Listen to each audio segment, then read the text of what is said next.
Yeah, this is really unexpected, isn't it? Hey, everybody. This is Zack, and I was going to play this because I needed to capture some footage, and then I thought, I might as well stream it. This is going to be my first time playing this game, and I'm just playing with an Xbox controller.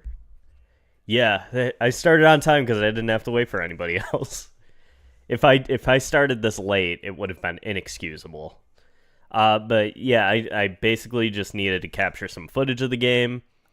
Uh, and this is going to be my first time playing, so it's going to be kind of trial and error for everybody. Those who want to focus on hauling jobs, reduce maintenance, and lower payouts. Should we just go hardcore? Lower shop prices. I feel like we should probably do recommended. So I downloaded this game expecting to be able to play it with my steering wheel and everything, but yeah, apparently it's not set up for that. I wonder if HOTAS would work for this, though. Interior, outerior. Change camera. Well, so far, I don't know how I change camera. Rotate view. Yeah, so I kind of just decided to stream it because it seemed like a fun game to play with an audience. And I saw in the EcksToo suggestions... Oh, get out of your comfortable seat. Okay. Oh, so there's actually, like, walking around and stuff in this game. Just wanted to get some extra footage going. We have our additional channel, XPlay, which I haven't been posting as much on there because I've been playing a lot of Star Wars Outlaws, and I just finished it. And I was thinking about playing some of that, but then I was like, no, I'll try something new, see if I can get some footage out of it. But yeah, okay, wait. Put on your spacesuit, hop outside to make repairs. Okay, so this is going to be like an actual game. I was expecting just Euro Truck Simulator, but in space. Oh, okay, there it is.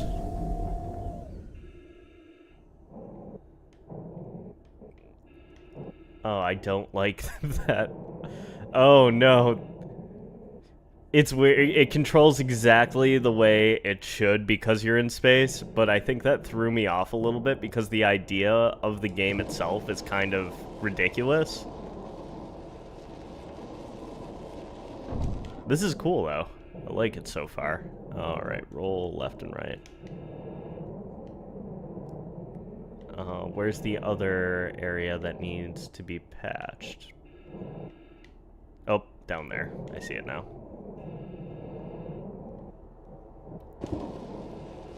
But also, it's always help. Oh, okay, I gotta do it from an angle so I don't get damaged by that. Okay. We're all patched up now.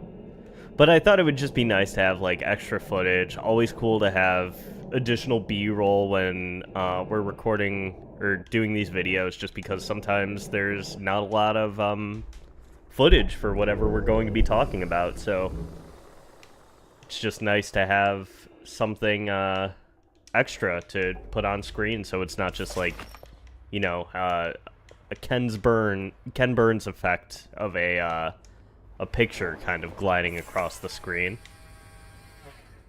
All patched up? Alright. Alright, we're good now. It might be wise to check your CB radio. Oh no. Okay. Oh no, there actually is a... No, these are in-game characters, never mind. I thought it was going to be like Euro Truck. Yeah, the channel is called XPlay, like ECKSPLAY. And, yeah, right now I need to get back to uploading them because I finished it. Playthrough of Prince of Persia, Sands of Time, and Justin is currently playing Max Payne. But let's read this again. Interact with fellow truckers by using your CB radio. You see this symbol, pick up the mic. Okay, so there's like actual... Give me a holler. I'll let you know if you're coming through. kind of RPG options here. 1097 signals. Yep, I can hear you just fine. With that done, I guess you should be on your way. All right. Accelerate, brake, fire maneuvering thrusters and turning the truck. Roll left and right. External view by pressing up. Should get you where you need Do I have to, like... safe travels, and I'll catch you Nope, on the it other just side. starts right away. Alright.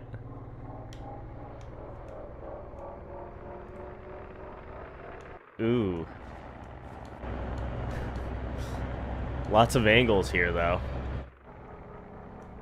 I do feel like I'm slightly off tilt a little bit, though. Is there a boost option? There is not, but I kind of didn't expect that. Yeah, so we're just going to have a little bit of a chill stream here. Oh, maybe I should slow down, because apparently there's a speed limit. I know in Euro Truck Simulator that can get you in trouble, so I'll assume that's the same thing here. Is Eck ever going to have more children? Hold on 1 second. I need to turn off the stupid heart from blocking. Alright, there we go. Is Eck ever going to have more children than channels? No. There will always be more YouTube channels to have. Anyone remember the movie Space Truckers from the 90s? I don't remember that movie, actually. Jump gates allow you to move within galaxies. With your truck correctly aligned to the gate will automatically power up. Once all gate lights are green, use the lever above you to make the jump.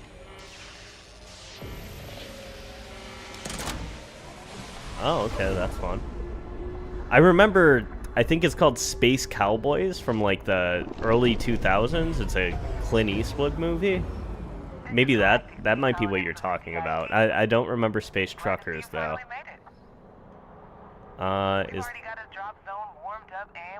Head to the delivery waypoint, detach trailer within the truck zone.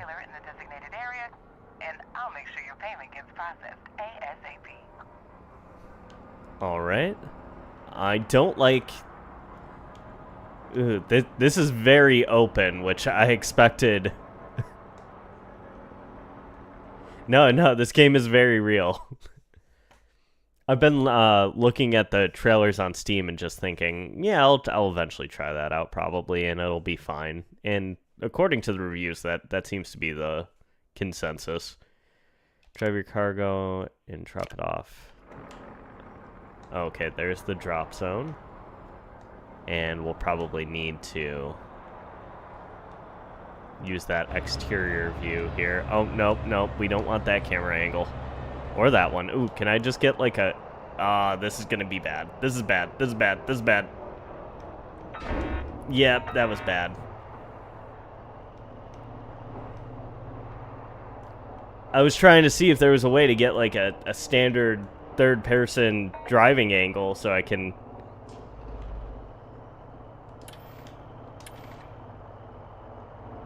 Dennis Hopper movie. Oh, okay. No, I haven't seen that one. I'll have to check it out if it's worth it anyways.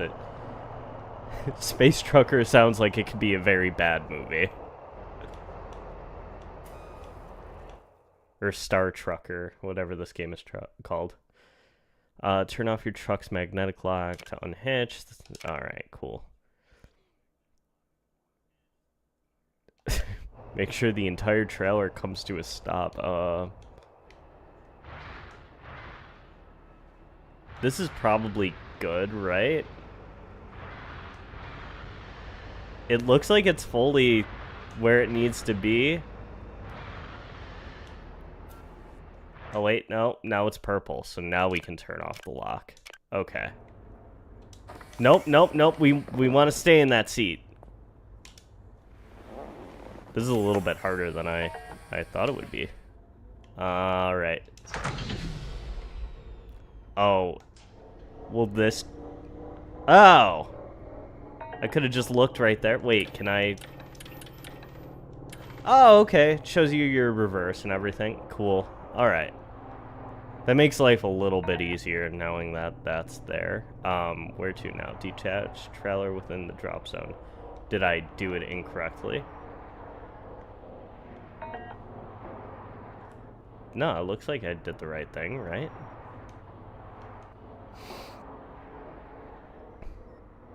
Did I screw this up?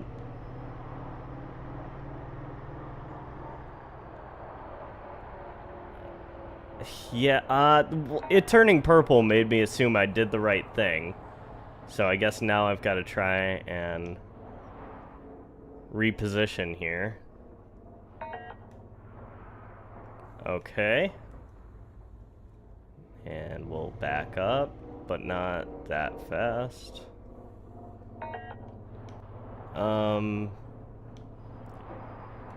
Nope. Nope.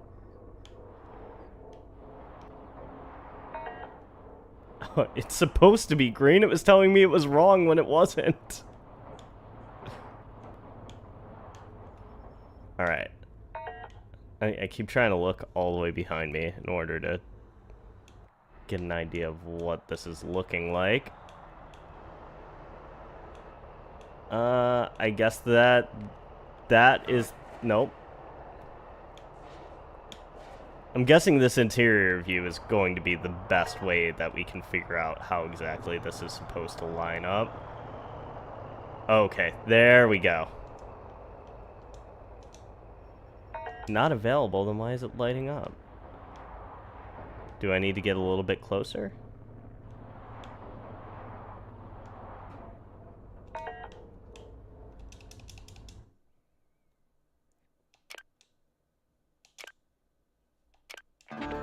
It says not aligned. But what did I do? I don't understand. Careless driving, yeah, that's when I crashed it. Damaged client property, yeah, that's probably also when I crashed it.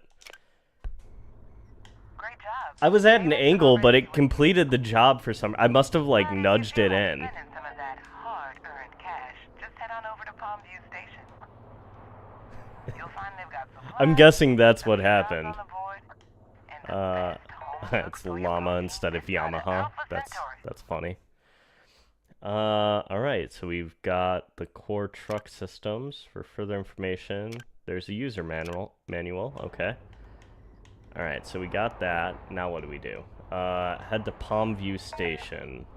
It's right ahead of us. Have I finished Outlaws? Do I plan on doing another stream of that? I might switch it over to that if, you know, this isn't... This definitely isn't the exciting game that I was kind of hoping it would be. I thought it would be a little bit goofier, but it's actually very serious simulation, which is nice, but it's nice for a different reason. It is fun. If you guys are enjoying watching it, then I'll keep playing it. It really just depends on whatever everybody wants to see. Like I said, this is just going to be a very chill stream. Check your fuel gauge. Yeah, it's still good. Unless that, yeah, I'm good enough. We're okay. Thank you for reminding me to do that, though. I did pick the, recommended setting, so I wasn't sure how effective that was going to be.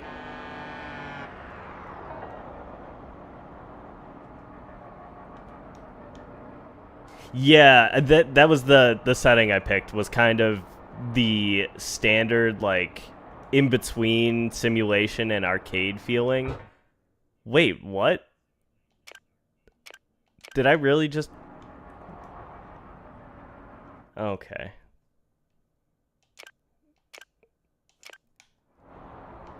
And this is where we have to get a little bit more specific. Yeah, I saw I hit the guardrail. I think I was like drifting a little bit to the left. But okay, now we've got to figure out how to line this up. Where is it?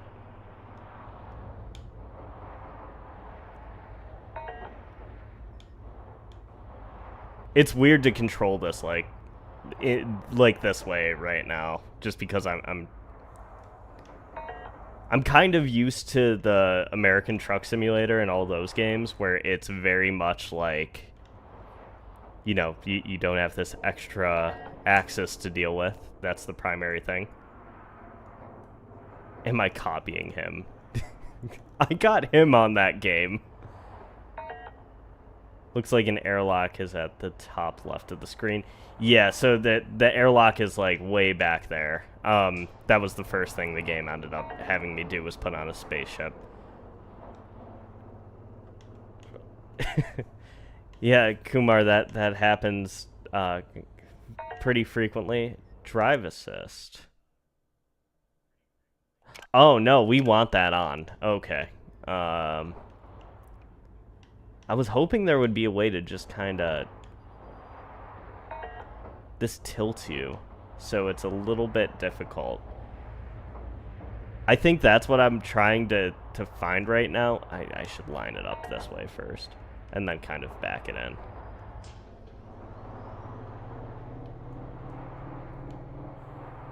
I'm kind of looking for, like... I don't know how to explain it. In Elite Dangerous, there's a way to actually... you know, push your vehicle up instead of having to move forward and then do this, and it's harder to figure out just because it is a little bit more specific. Oh, I need to reverse now. Oh.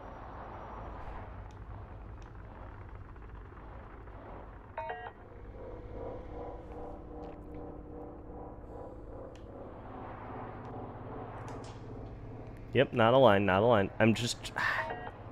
I want to boost to the...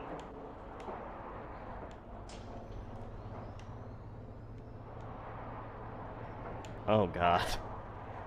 This is not good.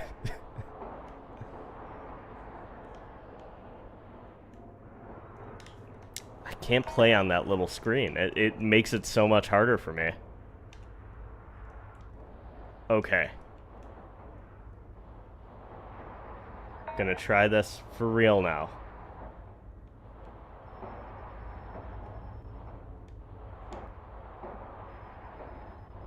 Not aligned. Okay, well, we're gonna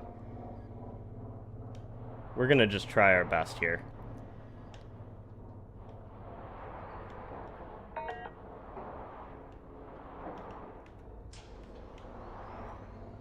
Okay, maybe I do need that exterior view. No, that's what I was looking for, was like some kind of yaw thruster so I can, you know, push it over a little bit, unless I do have them and the game just hasn't told me about it yet.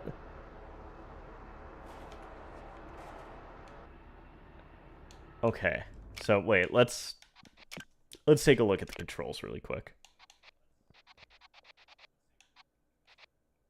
Okay, maybe that'll be in the user manual.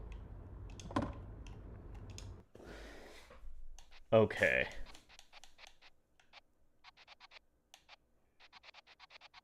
Oh, there's going to be so much involved in this. Okay, let's see. Docking. Yep, this is what I need to know.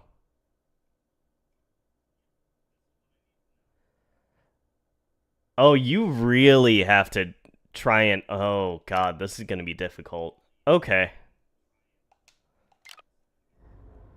First option.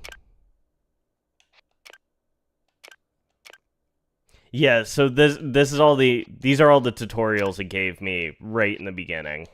Some of them anyways, like using the CB, the spacesuit, all of that. It's just I watching that tutorial video, it really looks like they expect you to be able to pull this off.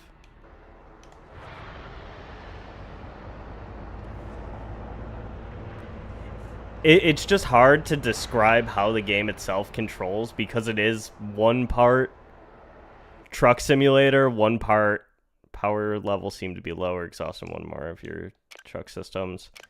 All right, yeah, we'll do that in a bit, but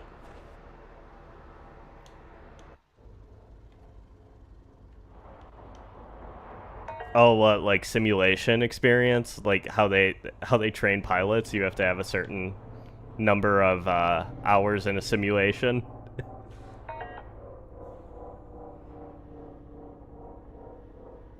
Alright. I think we got it this time. It hasn't said that we're off yet.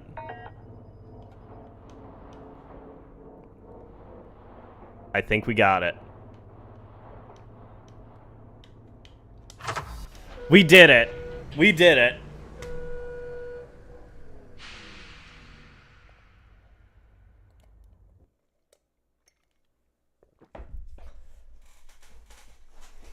Yeah, well, it is a simulator, but it's a simulation for, I guess, if I successfully pilot this, I can now pilot one of the submarines that was exploring the Titanic.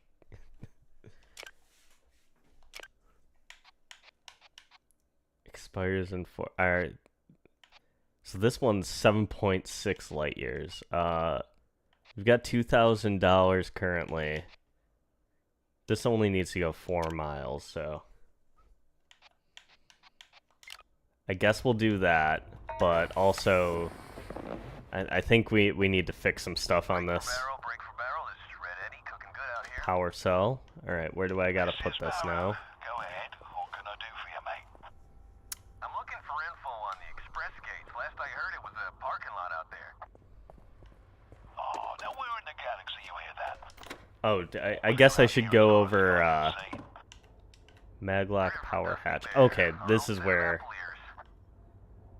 gravity is at 9%, so that's what I need to Just reading the mail here at the fix currently. So we gotta go find the gravity. Sheriff instincts die hard, don't they, old bear? Oh, nope, oh, I turned off gravity.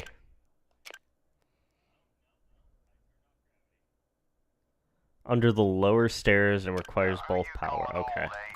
You've been out here just as long as I've been. Alright, let's... Listen to you two turkeys arguing again. You're hogging the channel. Oh, it's just a coffee break, Eddie. Ain't no one out here with us anyway. Shock pad, shock pod. Core power.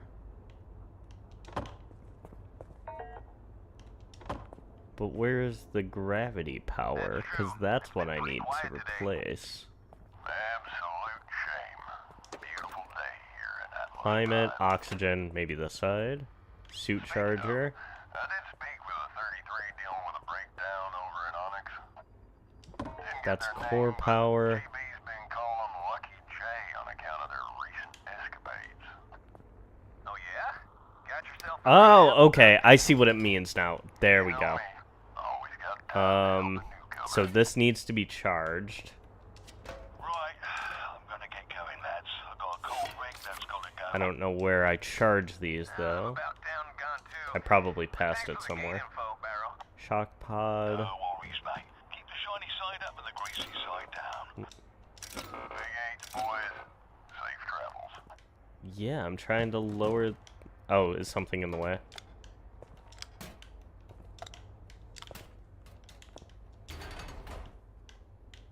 Okay, there we go. So, yep, gravity's back to full power now. That's good to know. Maglock power. Core power. This is the one that's low on battery currently, so we need to get that charged. I'm just not sure where we charge them, but I don't know. Maybe let's say we'll figure that out later, and we'll come back to it. Okay, so now we probably should get some gas going. And was there a way to do any maintenance, or do I gotta? I should probably go do that myself. Oh, okay, so we have some extra places to look at. I wonder why they don't just give you that as one of the options. Air brake. Oh, okay, we know that's there now. Everything's online, but we have hull damage right there, so that's what I have to go out there and fix.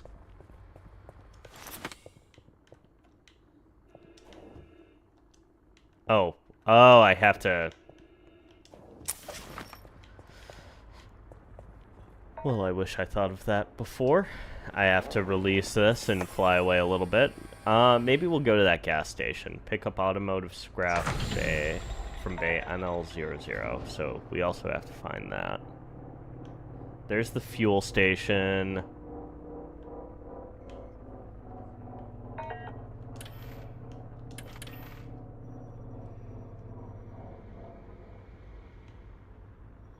So if I put on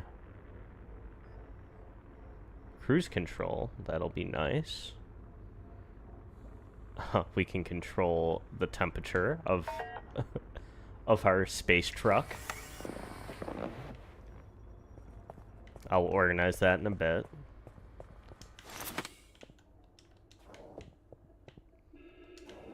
Let's go fix that hull breach though. Before it becomes a big... Oh, no, no, no.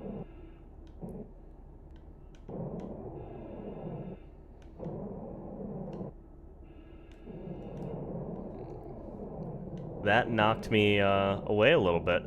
Hey, Mar?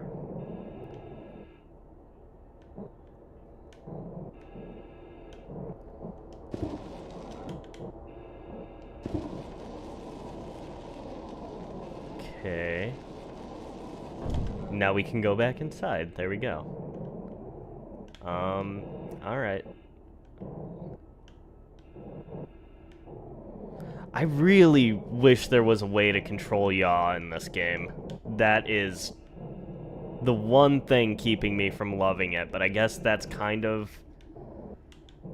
That's got to be part of the challenge, is the fact that this does control very differently from any other game. Okay, alright. Nope, nope, I did the wrong thing. I meant to hit the other button.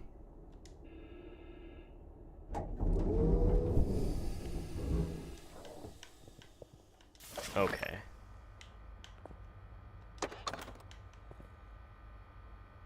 Let's see.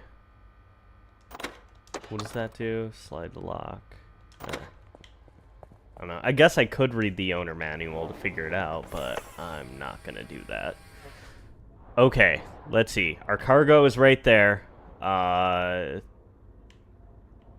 Fuel is over there, so we're gonna go fuel up first.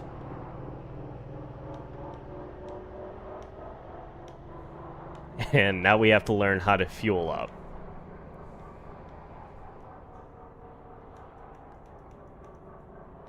So this is going to be quite something. Lower shutters, jump, sound horn. Oh, I'm gonna have a lot of fun with that.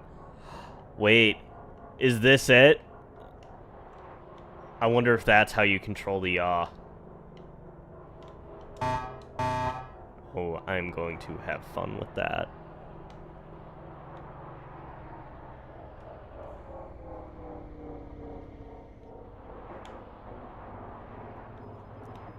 Having brake and reverse with the one button throws me off the weirdest way.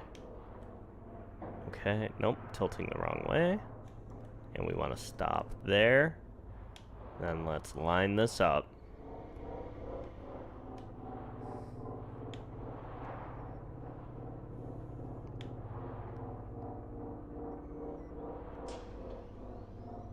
Did I hit something?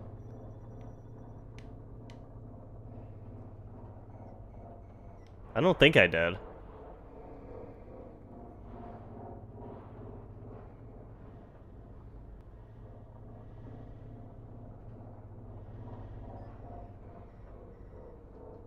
Okay, but I'm in the right place, correct? Can I get fuel now? Is that an option?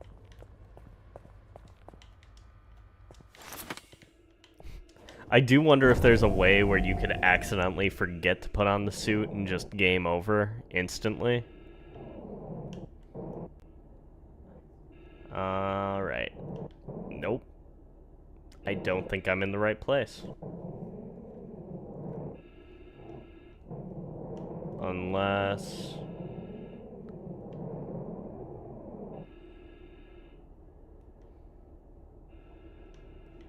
Yeah, maybe I have to back up a little bit more. I don't know. Any suggestions of what I did wrong here?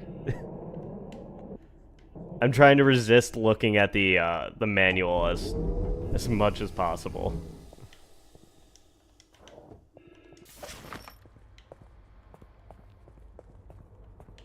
All right, I guess we're pulling out the owner manual.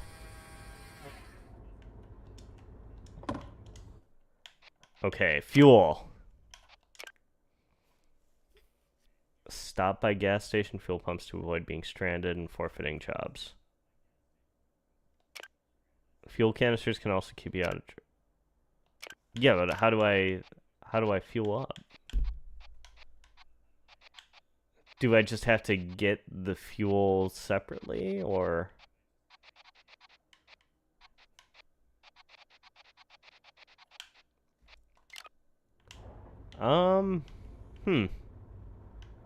Alright, well, I guess we'll drive around here a bit until we can figure it out.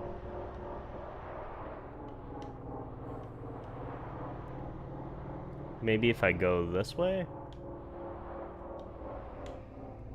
Like, I just want it to understand what I'm trying to do. Wait, it just changed color.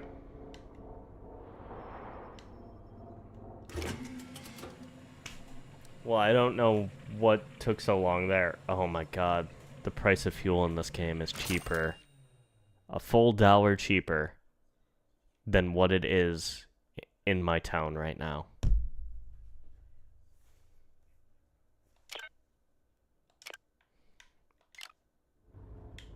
Okay, we're fueled up now.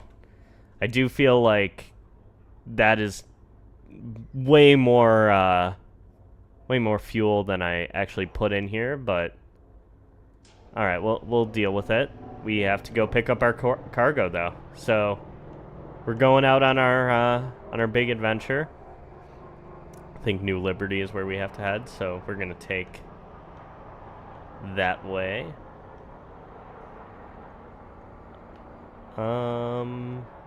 Will there be an issue? I really didn't think I was gonna crash into that, but...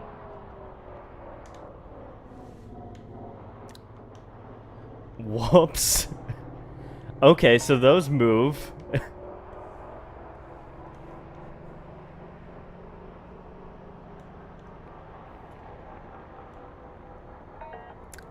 I don't know how to explain what controlling this game feels like. It's very difficult to explain.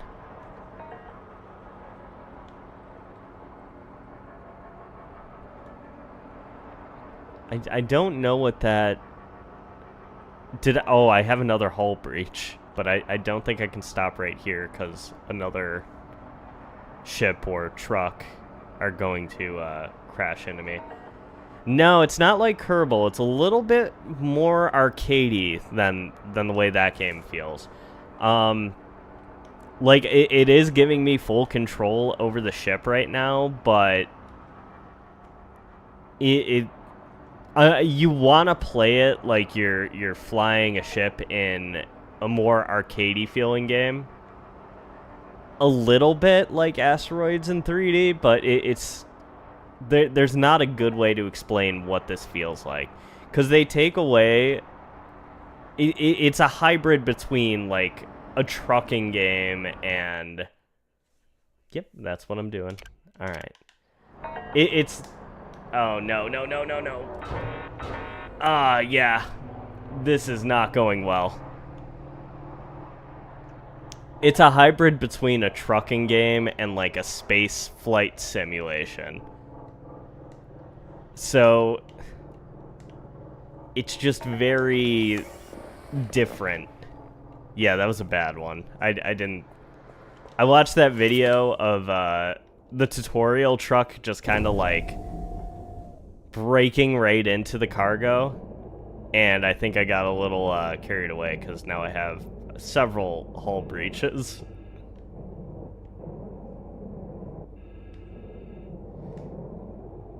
Wait, is that my ship that's... Oh, no, it's moving. It's still moving. We need to get back in there.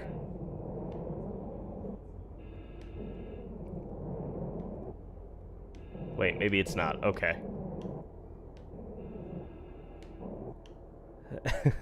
I turned off the music because I wasn't sure how much of it would be copywritten, so there is an OST with this game, and it had a very, like, sounded just like the American Truck Simulator score, actually.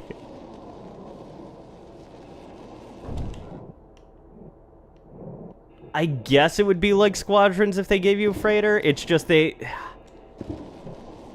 only way I can explain it properly is it's like controlling a truck in space. Quite literally. You can control forward and backwards movement, but you can't control yaw at all.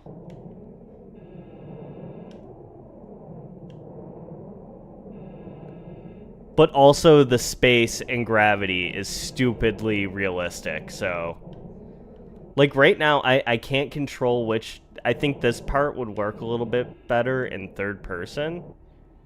Because it's like, with the movement, I don't know if pushing forward is moving me forward, actually, or if pushing left and right is kind of...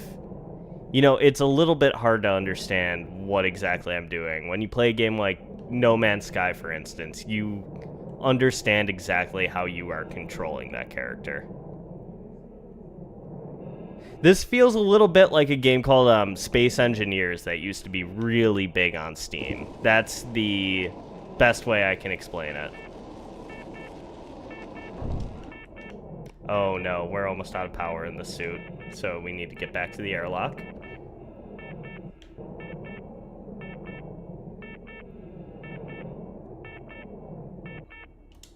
Okay, that was close.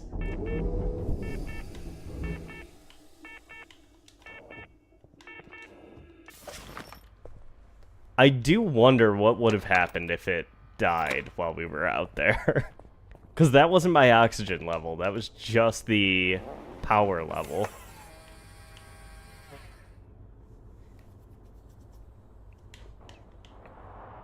Yeah, it has big Space Engineers energy. I don't know if I like it. I want to like it, but it's just something feels off about it.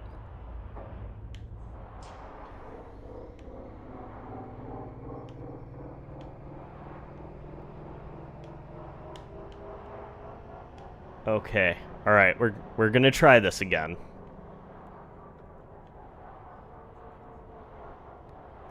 I don't think there's a VR option. This game dropped, and I was saying it earlier in the stream, but I've been seeing a lot about this game on Steam over the last couple of months, just because it is, like, this type of game is right up my alley. The space simulation aspect of it, the piloting, all of it is made for somebody like me who would enjoy this stuff. Or like, you know, I like Elite Dangerous a lot, and I think that game is really well made. This just feels like Elite Dangerous, but it's missing something. And it's got to just be from a controls perspective right now, because I think with HOTAS controls, this would be a lot better. Alright, so we're ready for the maglock. We've got the trailer hitched. Come on. Okay. Oh, this is very simplified Elite Dangerous right here. So we have to get to this system. Yeah, so we want to place a waypoint there. And... okay. Oh, I like that they tell you what exactly is there. It's like an actual road map. Alright, so we need to get to Route 15, which is up there. And yeah, we have enough fuel to get there, so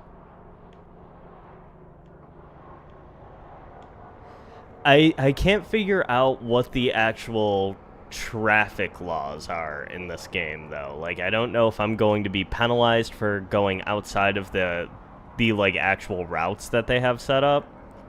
I don't know if I'm gonna get ticketed for speeding in some of these areas, or what exactly the situation is there. I do have cruise control options, so I'm going to assume that that's part of it. We also have this fun radio, which we haven't really experimented around with that much.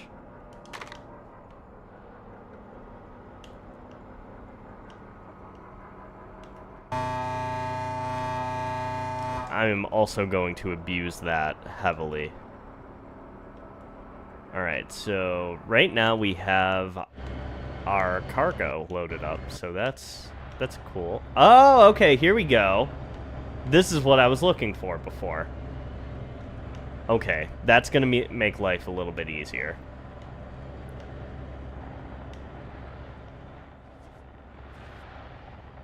Okay. No, you're not too late. We're gonna be playing this for like, I don't know, maybe another hour or so. It's a little... There's a bit of a learning curve with this game, though. It is on Game Pass, so that's a fun little thing. And I think it's only $15 on Steam,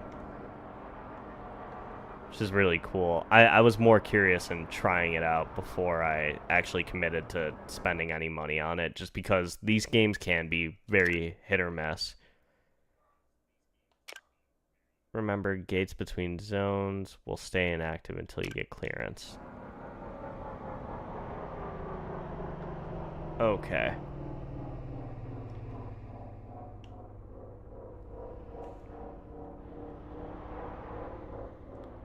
So... Okay, we're about to take this route.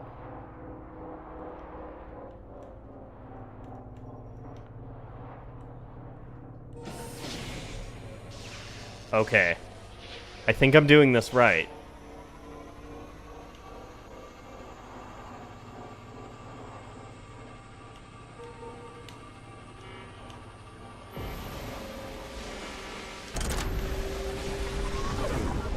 Okay. I couldn't see the lights, so I really wasn't sure what the situation was there. Welcome to Medusa 6. This is an automated inspection checkpoint. Please be patient while we check for compliance with local regulations.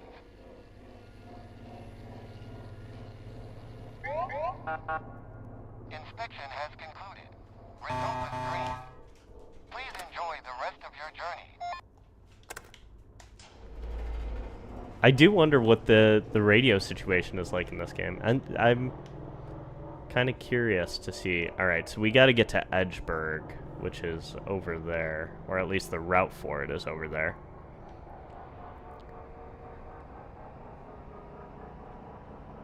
They kind of take the actual driving element out of the game a little bit for you. That's... You kind of lose something with being able to freely roam around your truck. And I'm assuming there's got to be other things that you can do outside of that.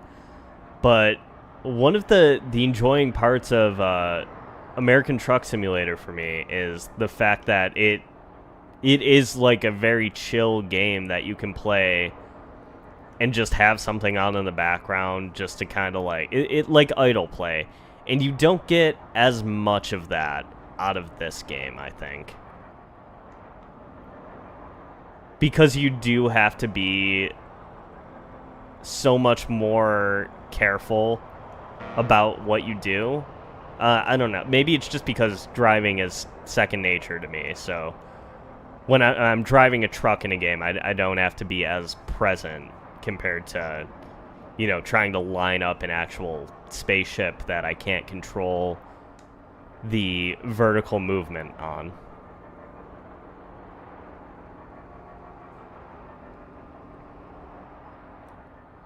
Okay, and we're gonna try and do this very carefully again.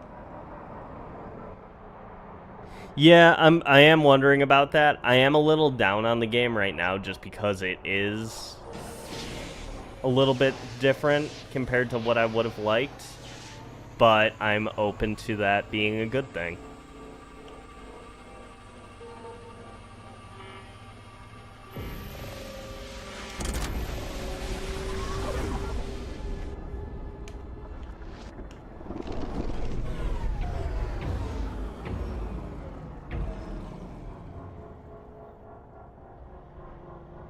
Okay.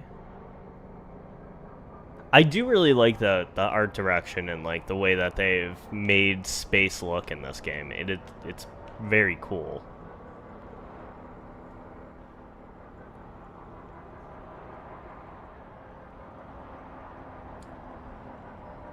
See, it's like taking this turn. I know I'm gonna keep moving to the right, and it doesn't feel. It's like one of those things that just feels off because in other games they would kind of correct that for you.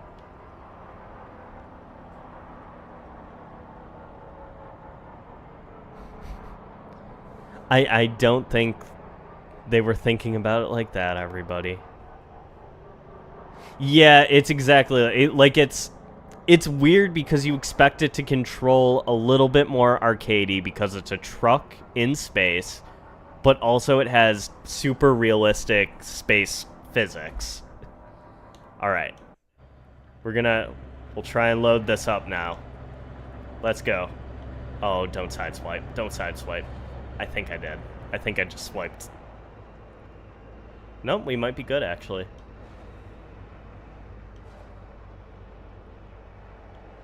All right.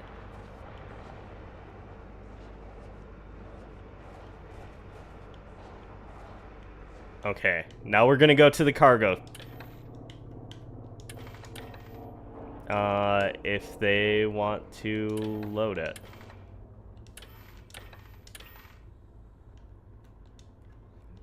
Do I have to get closer? Probably. Oh, no. I didn't realize how poor my truck, how poor of a condition my truck was in. Oh, ooh, there's no power going to my spacesuit.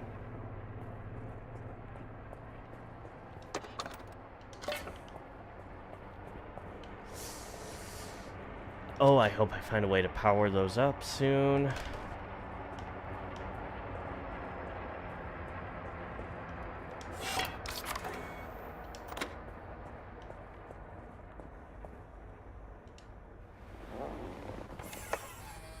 Okay. So I guess we're... Oh, ooh, no, that got knocked away real rough. Okay. We're going for it. We are just going for it. I've decided. If the game isn't going to show me... Nope, nope, nope. This is already going so poorly.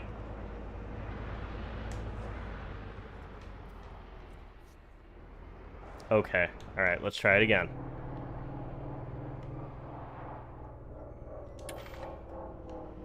Well, maybe if they gave me...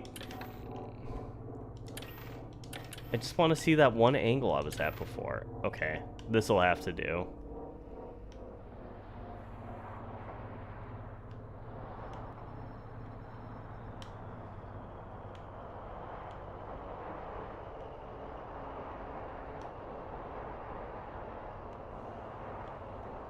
Okay. Going for it. We're going for it. Big one. Big one. Oh, no!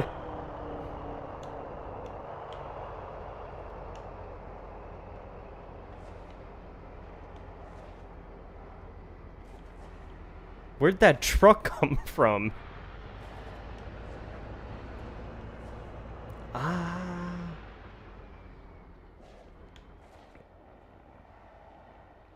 Yeah, don't know if this game will ever become second nature to me.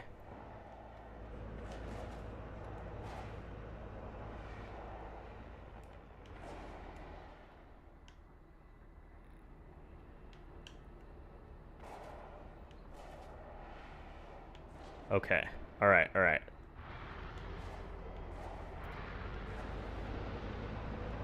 Okay. Nope, nope, nope. Too far, too far.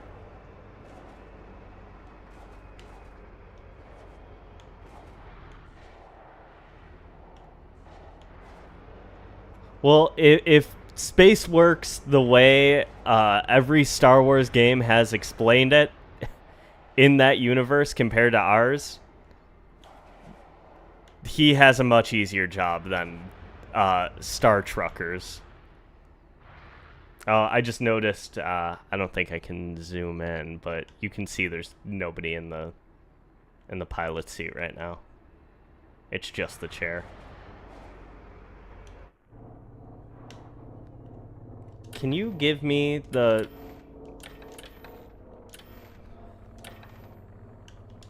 I don't know why it's not... Oh, no. I guess that's only when I have the...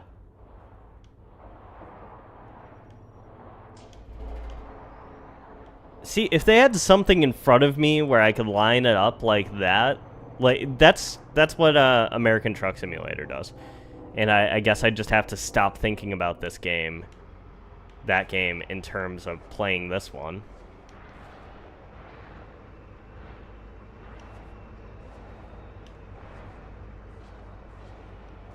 Okay. Okay. Gonna try and level out. Okay. And now we're gonna reverse. Nope. Nope. Why are you going that way? I am not doing this. Or you know what? I wonder, is this...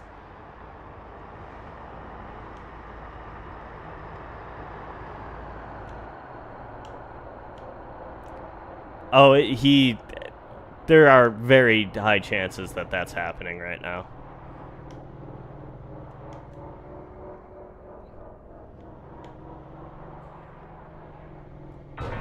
Nope, I was supposed to back into this. Well, this is going very poorly. I have a feeling that our time with this game is coming to an end. Oh.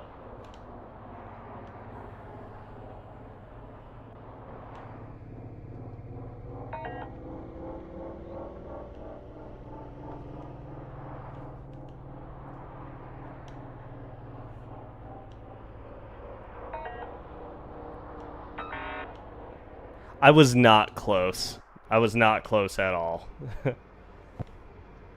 Oh no. This is just a lovely disaster right here.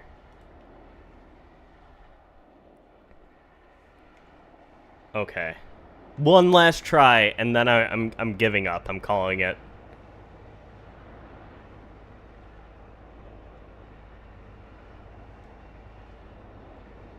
This is not going well. I think I may switch to Star Wars Outlaws after this, though. I'll probably wind up doing that. Okay. Nope. Wait. Wait. Why is it... I just want to know why there isn't a camera for me to, like, lock this into place on this one.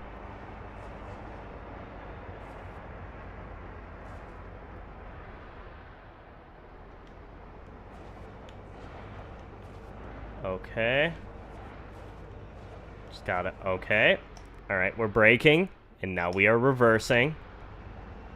Nope. Nope. Nope. Why is it tilting up? Nope. Nope.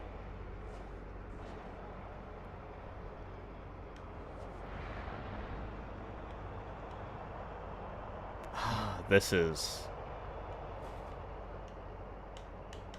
I just want everybody to see how close I was.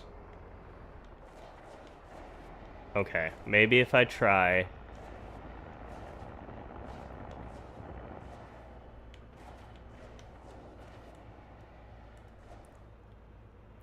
Okay, wait. Alright, braking.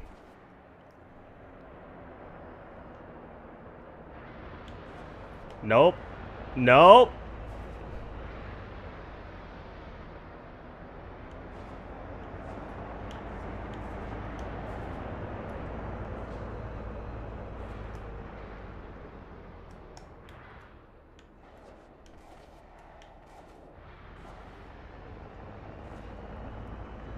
Okay.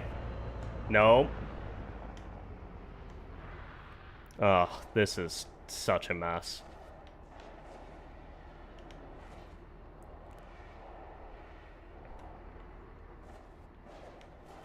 I feel like the cargo should...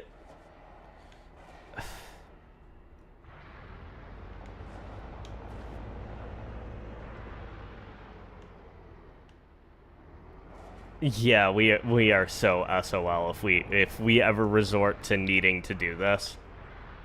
Because even... Look, I don't mean to shit on people who drive semi-trucks because it is a very difficult job that I could never do. But even the people who are trained professionally to do that seem to have a hard time doing this IRL.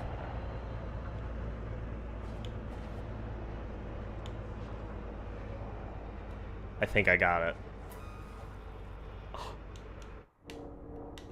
Unhitch. Get out of here.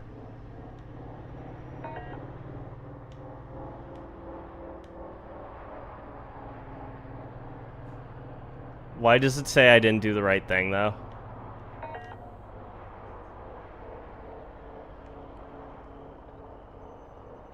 That was where I was supposed to drop it, right?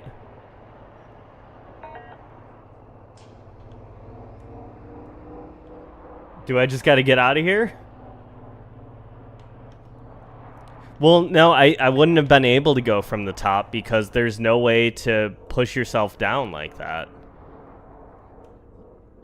You can only reverse and accelerate.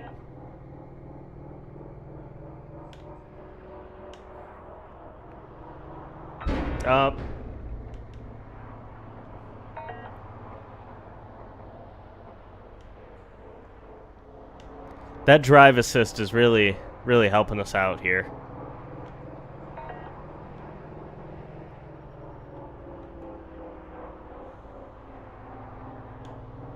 Alright, I guess I'm gonna just try and, like, knock it into place like we did the last one.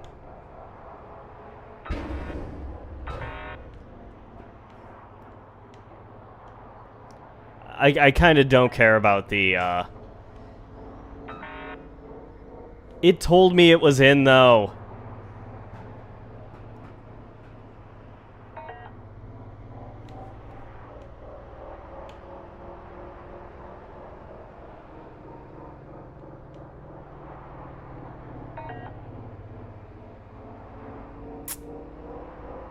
Whatever. We're just gonna crash. I decided that is the next most interesting thing to do right now is just to crash and to let's see what happens.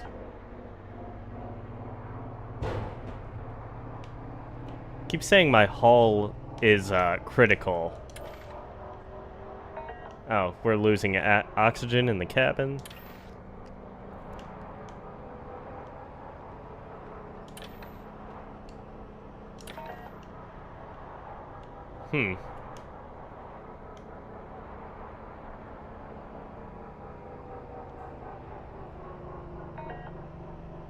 All right, there's a truck. All right, let's collide. Yep, we're prepping for ramming speed. Here we go. See, that is also part of it, was you're just drifting around way too much for what you need to be doing.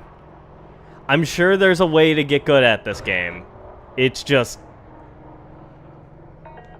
it's very difficult.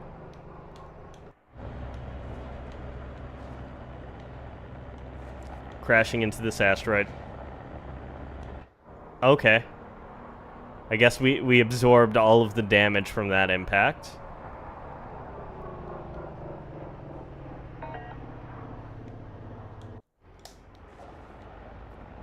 Prepare for ramming speed.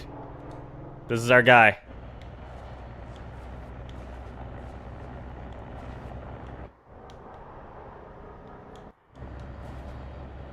You cannot escape your fate right now.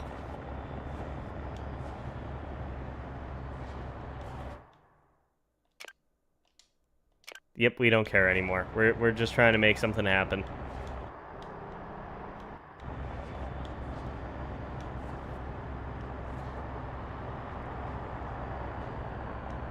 Oh, that cost me $200. I was hoping that this would be like a fuel tanker or something.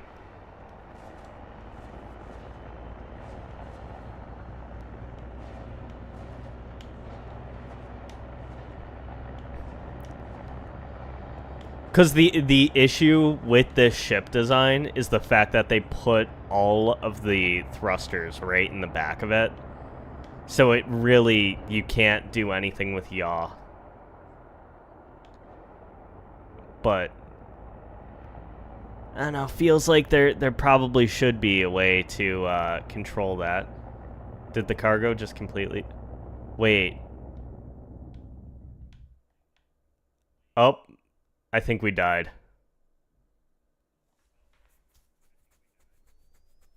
Yeah, we died.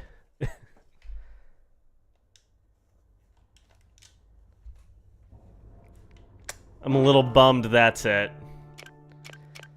All right, we're gonna switch over to Star Wars Outlaws right now. I can't do this game. Nope, don't want credits. I apologize if you were enjoying it. It's just... I thought it was going to be a lot more chill.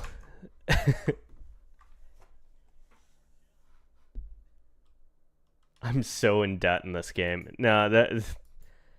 I was very, very close to being in debt. But I was looking for just something a lot more chill, so... Yeah, I'm definitely curious to go back to it soon.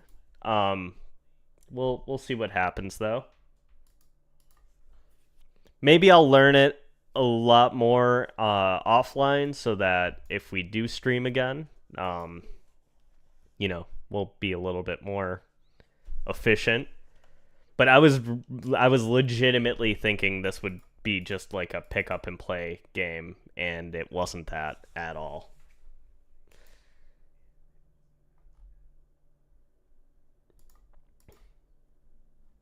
So yeah, now we're playing a game that I've invested way too much time into, and I guess we'll kind of talk about it. It's been out for a little over a week now, so everybody must have their opinions on it, and I kind of want to hear.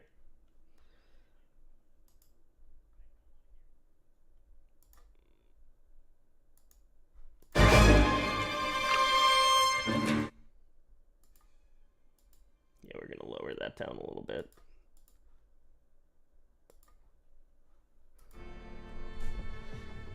I need to upgrade my PC to play this or get a Steam Deck. Mar, I hate to tell you this, doesn't work on a Steam Deck. The Amazon Luna is the best way to play it right now, though.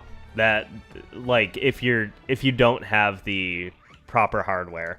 I've also finished the story, so I'll avoid story spoilers. So we're just going to be doing like the side missions and stuff like that. A little bit of an extension of last week's stream when we played this bit. I also need to turn off the actual recording function. Yeah, Amazon Luna is free if you have Prime. But that's the guaranteed way to play it right now if you if you're just looking to do so. I want to try and find some speeder races. I might have to go to a different planet for that, though. Opportunities. Actually, we'll go to space. I'm pretty... Oh, okay. Well, I mean, like, if you don't like it, that's how Charlie's been playing it. That's how I've been playing it when I'm not at home. I had to dog sit, and it was just a good way to play while I was out of the house. And my saves all transferred over, so it worked out. But yeah, that is one way to play it without having to spend a ridiculous amount of money. I have learned how to play Sabacc. I'm pretty adequate at it. It depends on the actual game, and there's a Sabacc quest line currently. I don't know if it's waiting for... I know there's a DLC that's going to be very Sabacc heavy.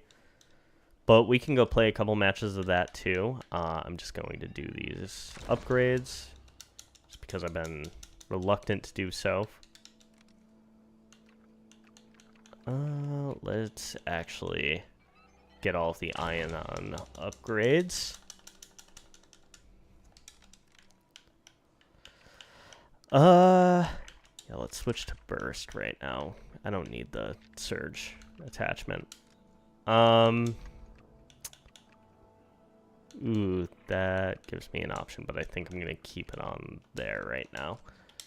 We'll come back and upgrade more later.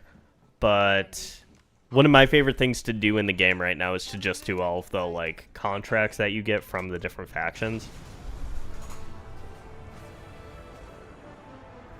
But I've also fully upgraded, I think, most of my ship. The only things I haven't upgraded right now that I'm not really keen on doing so are all of the additional firepower. I kind of have my own ship loadout already figured out. Oh yeah, getting a desktop is mandatory if you want to, you know, game for the most part. A lot of people will swear by gaming laptops, but they're expensive and not really worth the price, honestly, especially when cloud or projection gaming is so much easier now. There's so many games that I just open up on my phone and I'll play through Steam Cloud or whatever. I was looking for opportunities. So right now we're in a Kiva space. I thought it gave me some opportunities here, but maybe it was somewhere else I was looking. Oh, well, there's a smuggler mission I can do on Toshara right now, so I think we'll go do that. Yeah, we're probably gonna, because I'm already in the ship. All right. Wait, actually, that might be Pike territory, and right now I have horrible reputation with the Pikes and excellent with everybody else.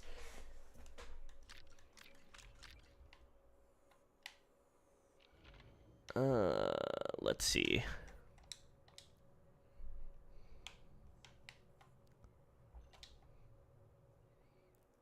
We have to look for a good place to play Sabak soon too, so I'll be on the lookout for that also. Poly Station, where is that? Where am I stealing from right now?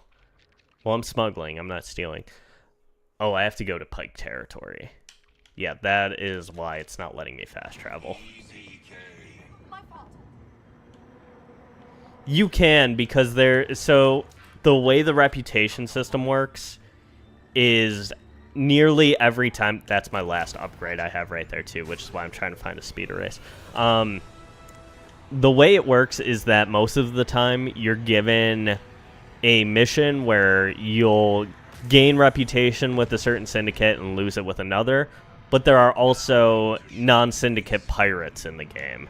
So like certain smuggling routes, or if you're not really messy when you... Oh, it's on a space station, that's why. If you're not really messy when you do missions, if you end up, you know, being completely silent through it, nobody catches you, you won't lose any kind of reputation you have with that syndicate.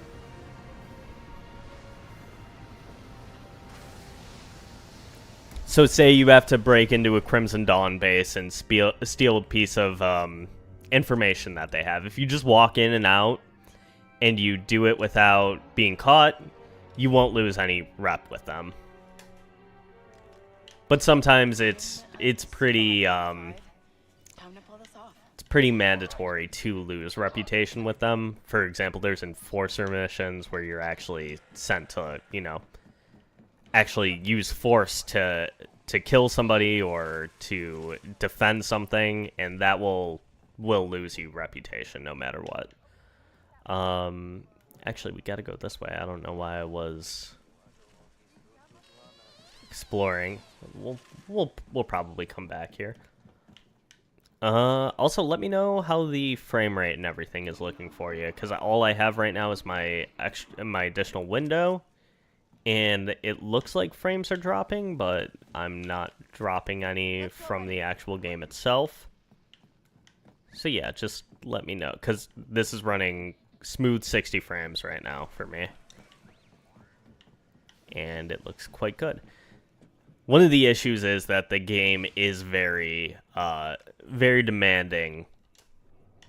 And if you have even one setting set wrong for whatever you're playing on, it will make the game crash or run like garbage, or even just look like garbage. Every once in a while, I've had some graphic pop-in issues, but those went away as soon as I started.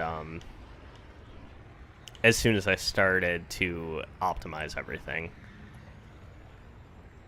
I don't like going near Pike territory. They really do not like me.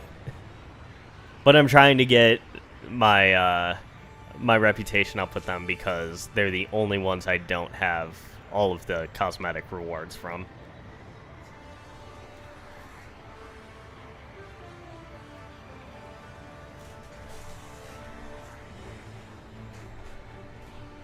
I have been considering attempting to 100% the game, because it does seem like I'm not going to spoil any story details, but the main story itself is a lot shorter than I expected. And there were elements of it that let me down a little bit. Well, I just crashed into that guy because I wasn't paying attention.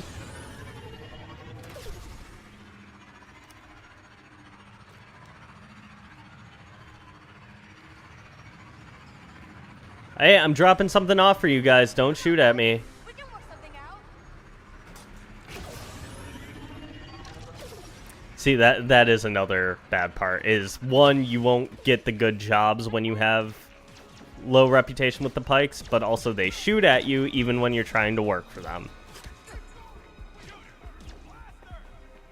I know I shouldn't be blaming the Pikes specifically, because any faction would do this, but I don't know. I've disliked the Pikes since the beginning of the game, so just maintaining that continuity. It seems like everybody has similar opinions about the Pikes in this game. Everything I've seen on Twitter is everybody having a garbage reputation with them. Okay, stay quiet, buddy.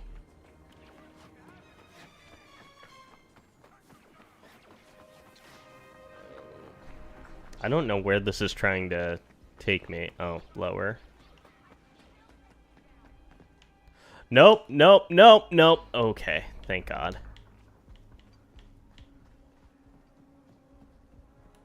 All right then.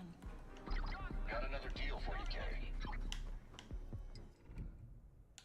See, right now, the Pirate Syndicate is willing to pay... Well, not Syndicate, but, like, the Pirates are willing to pay more for it, but I won't get that reputation boost that I want with the Pikes. But also, the arrows indicate just how effective the reputation boost will be. So, only getting 200 for this, but the Pikes will really like me, and it will increase my reputation with them. Or I could double my money and just lose a little bit of rep with the Pikes. Oh, well, my main issue with the Pikes in this game is it's the first syndicate you meet, and they throw you out without listening to what you have to say. Like, actually in the story. So it put a sour taste in my mouth just from there.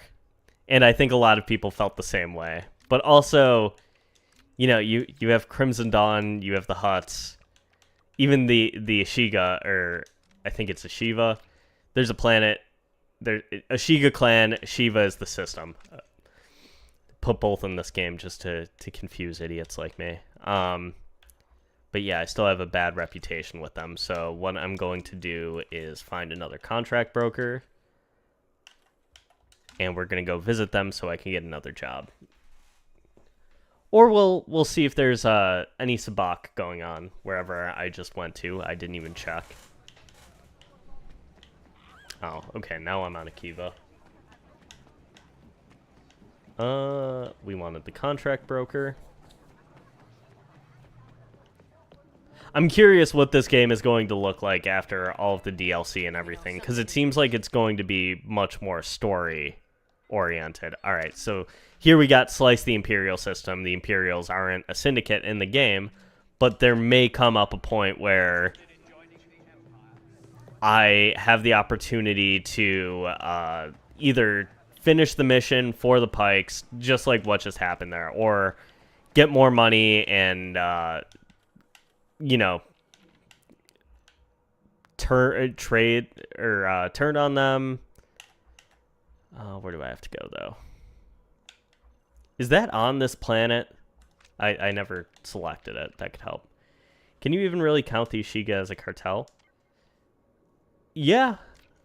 I don't see why not. Well, they're a clan, not really a cartel. But the Pikes, it's kind of a similar situation.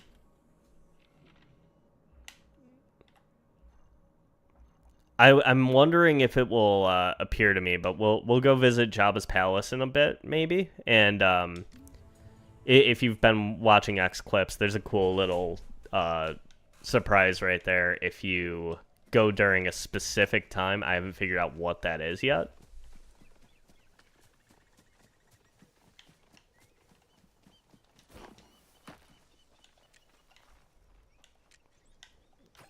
Nope. Let's get out of here. It's somewhere. There it is.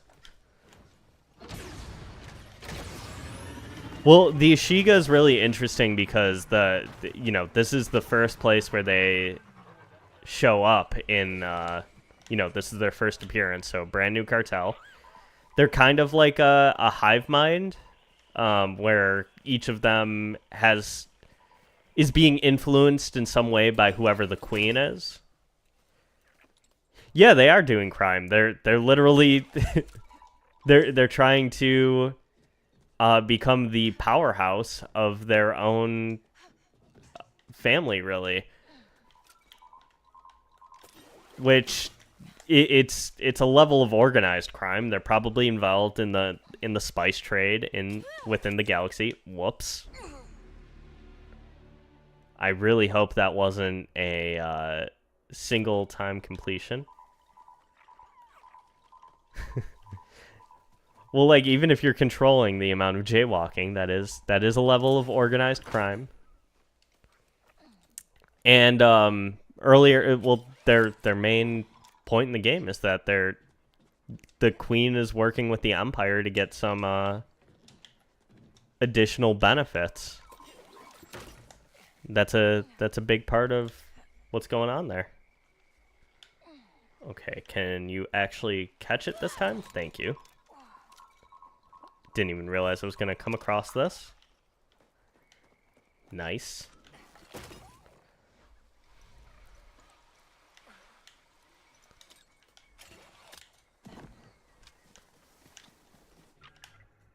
Yeah, some of the little treasure hunting elements are my favorite part of the game. Just adds a little bit of fun to it.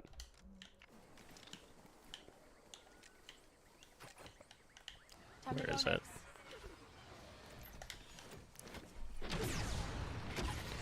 I'd say, though, I think me not being a big Ubisoft game player probably has impacted my enjoyment of the game versus a lot of the very angry people who I don't even know. It seems like everybody's kind of forgotten, or not really forgotten, but shut up about the game after it actually released for the most part. You know, we still see the angry comments of people who are just, like, really upset with this game for some reason.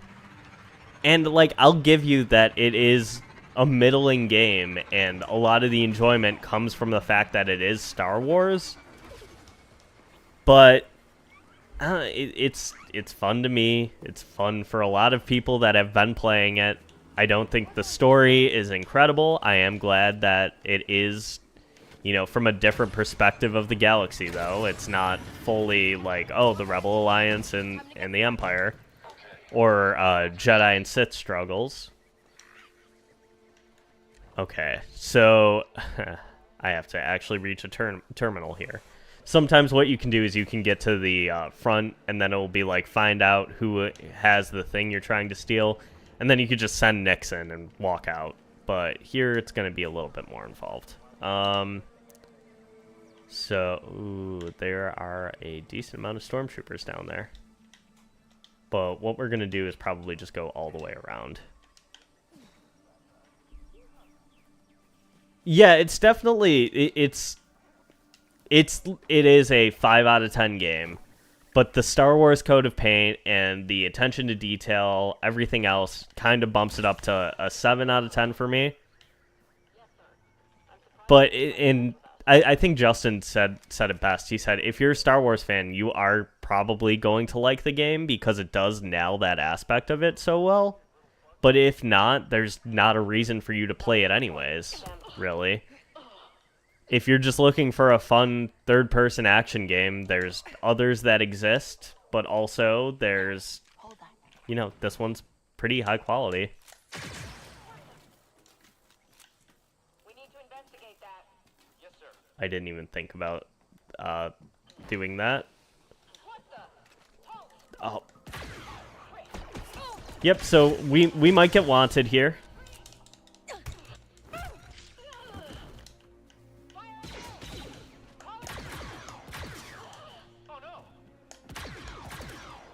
Yeah, it's weird. I don't know why it's this game, but a lot of people very overcritical about the stealth elements. I am going to read your chat message verbatim because it is a very interesting point you're making. Ooh, cool. We got an ISB report. But what you have said, Roken EcksToo, I think that's a good way to rate things. X out of 10 if you're a regular gamer, X out of 10 if you're a target audience. I can get that kind of, wish more places did that sort of rating. Yeah, and I think well, just giving a number rating to a game in general can be very difficult because with this one specifically, it's like, yes, it is a very average open world game, but if you're a Star Wars fan, you are going to get more out of it than somebody who isn't.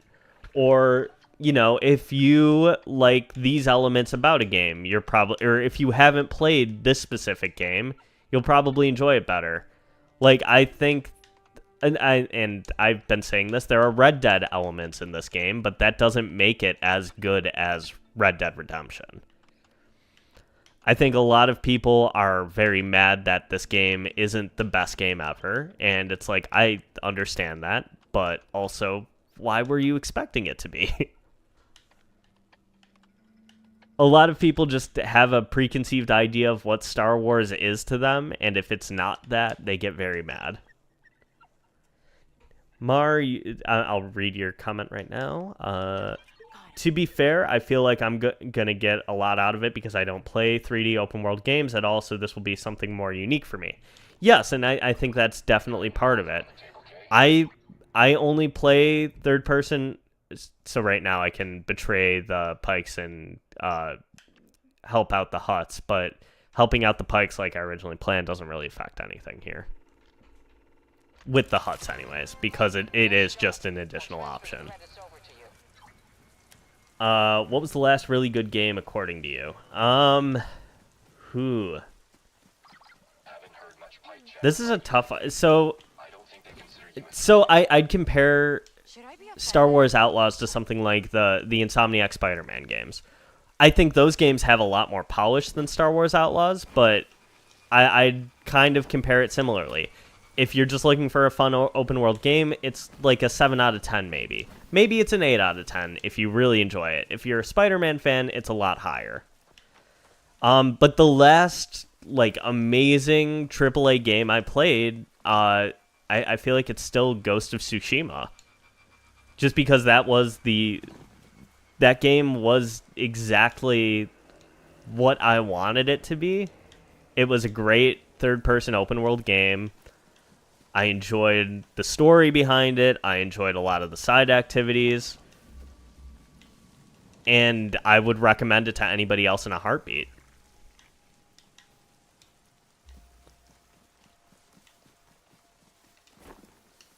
Besides that, it's really hard for me to say Yeah, Ghost is incredible, and I recommend anybody play that if they haven't already, because it is a really good game. But also, there's been a lot of really prolific, really great games. Last of Us Part 2 gets a lot of hate. I don't understand a lot of the criticism that game gets, but I can understand criticizing the gameplay for feeling way too similar to The Last of Us Part 1, but then again, it was nearly 10 years apart, so you're getting more of what you wanted while increasing the story, the production value of the game. Feel like going for a ride? I don't know, the state of game criticism right now is very messy. Because you can have IGN who, it's common knowledge, but not everybody who looks at review scores is going to understand that it's not, just IGN's perspective. It's one person who works at IGN who is hired as a journalist telling you about what they thought of the game. But a lot of people will run with it and be like, IGN is the aggregate, this is the average score, so this is whatever game gets. And I don't think that's a way we should look at game criticism anymore, because games have transcended just being good or bad. There are still bad games and great games that are released, but they won't appeal to everybody in that way. People were really attached to Ellie and Joel's characters, so them being shoved aside for a part of it was never going to go well for some. But also, Ellie and Joel are really beloved characters, but they are also flawed characters, and I think a lot of people have trouble realizing that a flawed character is not a bad character. It is a character who is more human than not. You know what I mean? I know a lot of people are really upset with the way Abby is used in the game, and she's used to kind of villainize Ellie. And I don't disagree with that, but also I will say that Abby is an imperfect character too, and if you didn't realize that when you played the game, you're missing something. You are missing a vital part of what makes that story work.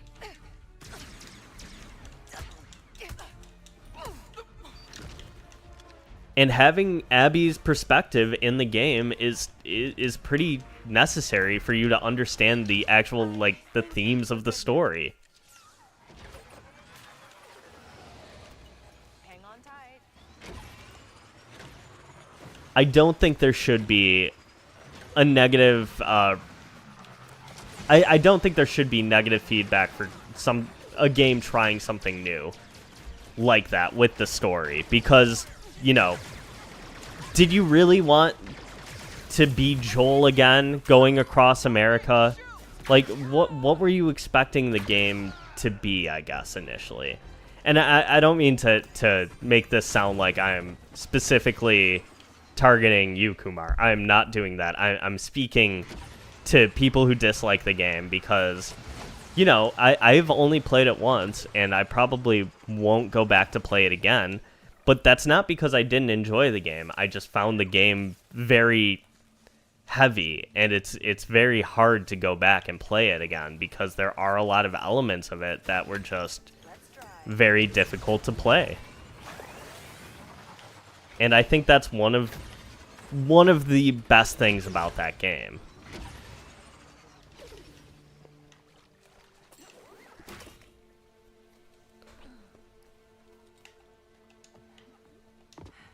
I think fandoms have too much ownership over characters and what they think should happen to them.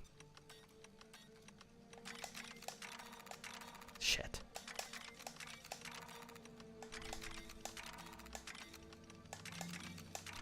Shit. There we go. So we're not playing Star Truckers. We were, but it was not going well. What do you mean by difficult to play as in a serious / dark story? Yeah, it's just a very heavy game. Thematically, mostly. It's just very hard to play in terms of the first time I played it was maybe over the course of 2 days. It was the last big game that I took off of work and everything, and I put time aside specifically so I could play through it. And yeah, over the course of 2 days, that game is just a very intense playthrough. That's mostly what I mean by that. I feel like part of the criticism some people have with things right now is that they confuse a lack of mass appeal with the game being bad. Yes, that is very true. I also think there's a big divide right now in what people call being a fan of something and true fans, because there's so much emphasis on somebody or a company appealing to the real fandom, or, the general mass fandom, or the safe fandom. And it's a lot. It just doesn't matter. These companies aren't picking things specifically to annoy the true fans or whatever. It's because they get creatives behind these stories. Like, take The Acolyte, for example. They put somebody behind that story who had a very specific idea of what kind of Star Wars story they want to tell. Whether or not you like or dislike that is up to you. But I appreciate that so much more than something like, and I like this movie, but something like Solo, which is very made by committee. And you can't say it's not, because they literally kicked the original directors off of the movie. So it was made by more than one person. And I think Disney had a really specific idea of what they wanted that movie to be, and they hired somebody that could deliver on it. And that's a big part of mass appeal versus fan appeal versus political appeal, whatever you want to call it. I'm going to keep reading, though. What job did you have at the time that they let you get time off to work for that, or were you working for Justin already? I was working for a cable company, and when you have time off like that, when you work a job like that, or at least the company I worked for anyway, they didn't really ask you why you wanted off. It was just, I used vacation days for that reason. But in addition to that, I was also working from home at the time, so I was playing while I was working. For parts of it, not the majority of the game. I think I was like, whenever there's a music aspect in a game, I end up sinking way too much time into that element of it, and the guitar I spent a lot of time playing in Last of Us Part 2, and then when I played Final Fantasy VII Rebirth, I don't think I ever made it past the part at the beginning of the game where you get to play a piano, because I was having too much fun doing that. People want everything that comes out to specifically appeal to them and to them instead of just not bothering to watch it. Yes, that is absolutely correct, and that's a big part of the problem. Is a lot of people will be like, "Oh, this doesn't appeal to me, so it's not good." Why would they make this aimed at this other group of fans instead of me and the real fans of this thing? And that's a big part of where they separate it, is that they can't comprehend that somebody would enjoy The Acolyte and still be a fan of Star Wars. They think The Acolyte is so far removed from what Star Wars is that it is something completely different. And it's like, no, it's not. It's more Star Wars, more elements of Star Wars, but maybe they're just elements that you never really paid attention to about that universe. But also I can't say that The Acolyte has big, that it destroys Star Wars canon. Those points just are made because it's somebody who has run out of arguments, basically. Like, oh, I'll just say it doesn't hold up to Star Wars canon, because then I don't have to get very specific with it. Well, lore breaking is exactly it. It is not lore breaking. And whenever I hear somebody say it is, I will ask for specific examples. And anytime that this has happened, there have been people who have been like, all right, here is why it isn't lore breaking, though, so why don't we pay attention to that? And I realize I'm just ruining my reputation with the pikes right now because I want to find this smuggler route.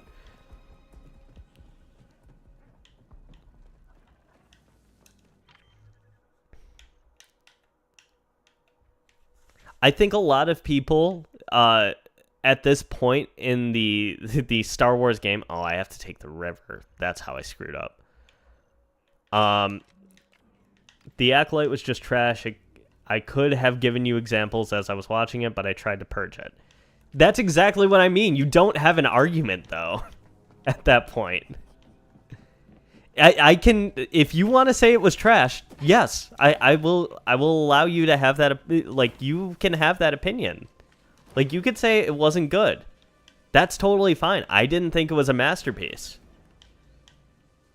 Why did little furry guy gut Solus's ship in the chase? What? Soul ship in the chase. What are you talking about? Are you talking about when he realized that Osha was May? Or May was disguised as Osha? How can you fly a ship through asteroids?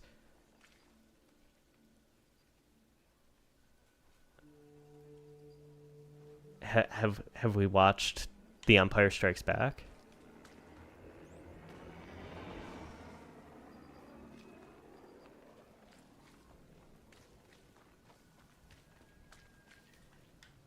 So what you're addressing are... Yes, thank you, Mar. That's exactly what I was just thinking. Sol was literally plowing asteroids with his ship. We can't hide now, Nick.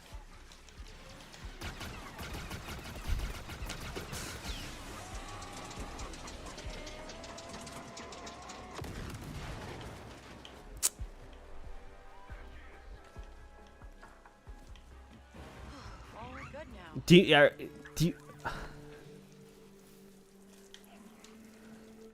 But you're not understanding. You're saying something is lore breaking because it wasn't explained or it wasn't over explained for you. You can crash a ship into an asteroid and let the shield absorb all of the blow. You can do that and allow the hull to absorb most of the blow. It all depends on the actual ship. Just because they didn't step aside and be like, oh, okay, this was exactly... This worked because this happened, and there wasn't, like, 2 minutes of explanation. Like, that doesn't mean it broke lore.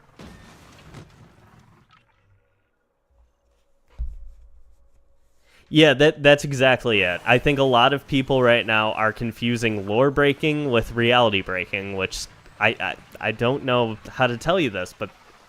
And I'm very sorry if I'm the one to break this to you, but Star Wars is not reality. It is science fiction fantasy.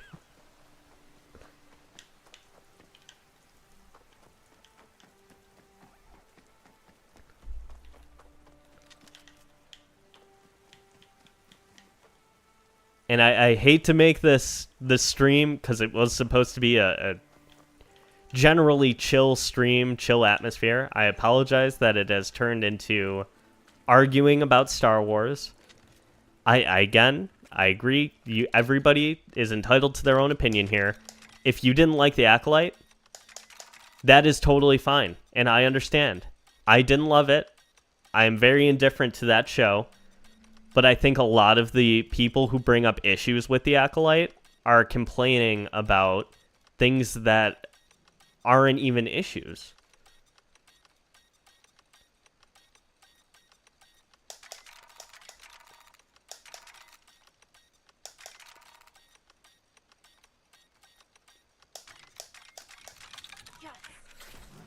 All right, sorry, I had to listen out for that for a moment, but I know it's not reality. The writers just suck now in the arena of suspension of disbelief.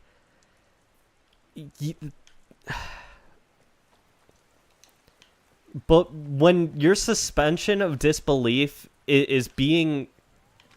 When you're saying something is lore breaking, though, you have to actually break the lore. You can't say, oh, this doesn't line up with my idea of what the lore is, therefore it is breaking it. It's not. It's just... I don't know how to explain it any further, and I do really want to get off this topic because, like I said, I didn't want this stream to be arguing about Star Wars.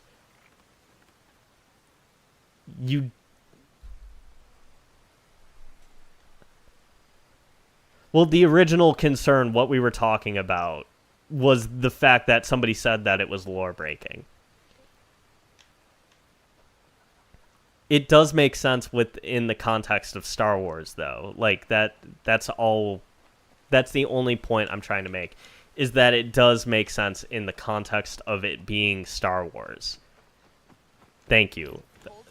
That is all we're saying here. But yeah, and I want you to know I'm not just addressing one person when I make a statement like that. When I say you, I like to use the formal you.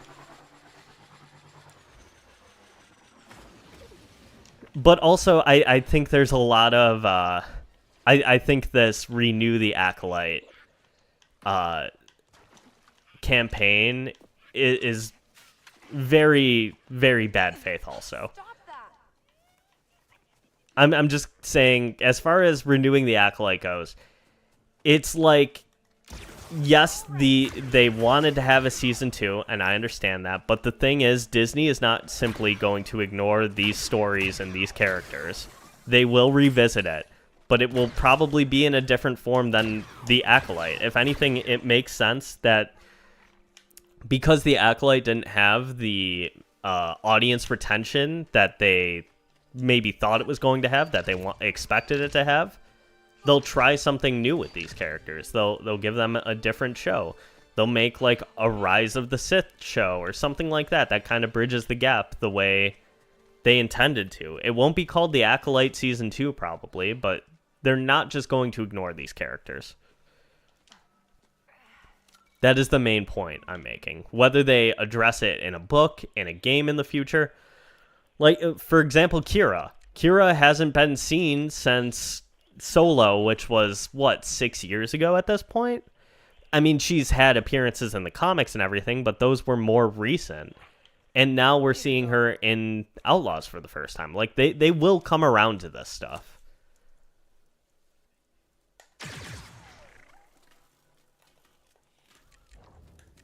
Hit that button for me, Nix.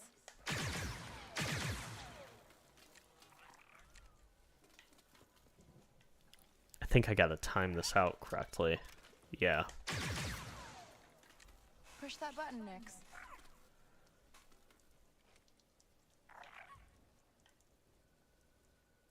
Do I just gotta keep shooting it? I think so. Hit that button, Nix.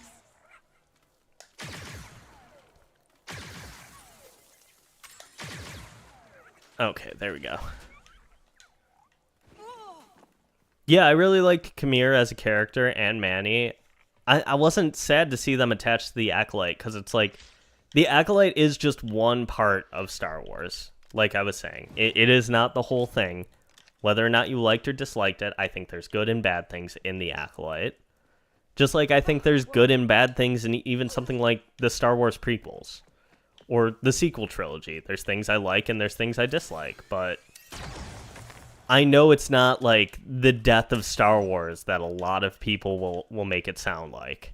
There is always going to be something that appeals to you and something that doesn't, and something in an IP as massive as Star Wars. Same goes for Marvel, same goes for DC, and every other property that exists under the sun. I don't think it's bad faith to renew the Acolyte. I just think that a lot of the people signing that, including me, don't read those comics generally. I'm not saying it's... I think the campaigns to renew the Acolyte is very bad faith.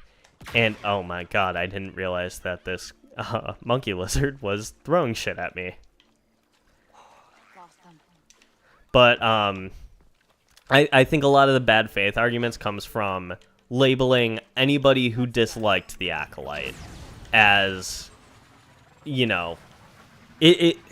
I don't want to, delve into these topics too much, but it's anybody who dislikes the Acolyte is this. They represent this group of the fandom. I think that's very bad faith, and a lot of them are trying to take that position right now, that if you dislike the Acolyte even a little bit, you're one of these types. You're one of these fans, and I don't like that. I think that those fans definitely exist. They're out there. But calling anybody who disliked the Acolyte a grifter is extremely bad faith. I don't think it's bad faith to renew this series, but I understand why they're not going to. And it's not because Disney is a horrible racist corporation or they're anti-LGBTQ+. It's not that, because they wouldn't have made the show at all if that was the case. The thing is, it didn't get the attention and the ratings that they wanted. And that is a fairly common thing in the entertainment industry. We see it all the time. There's good shows that get canceled. You know, Firefly has been canceled for over 2 decades. And people have been, well, less so recently because, you know, main guy behind it was a creep. But there has been a huge desire for more Firefly for years, and we still haven't gotten it. And it's not because of any kind of agenda that was being pushed by the show or anything like that. It's because it didn't rate well. It had great reviews, but it wasn't seen as a financial success. And yes, that it is very sad that art is looked at that way.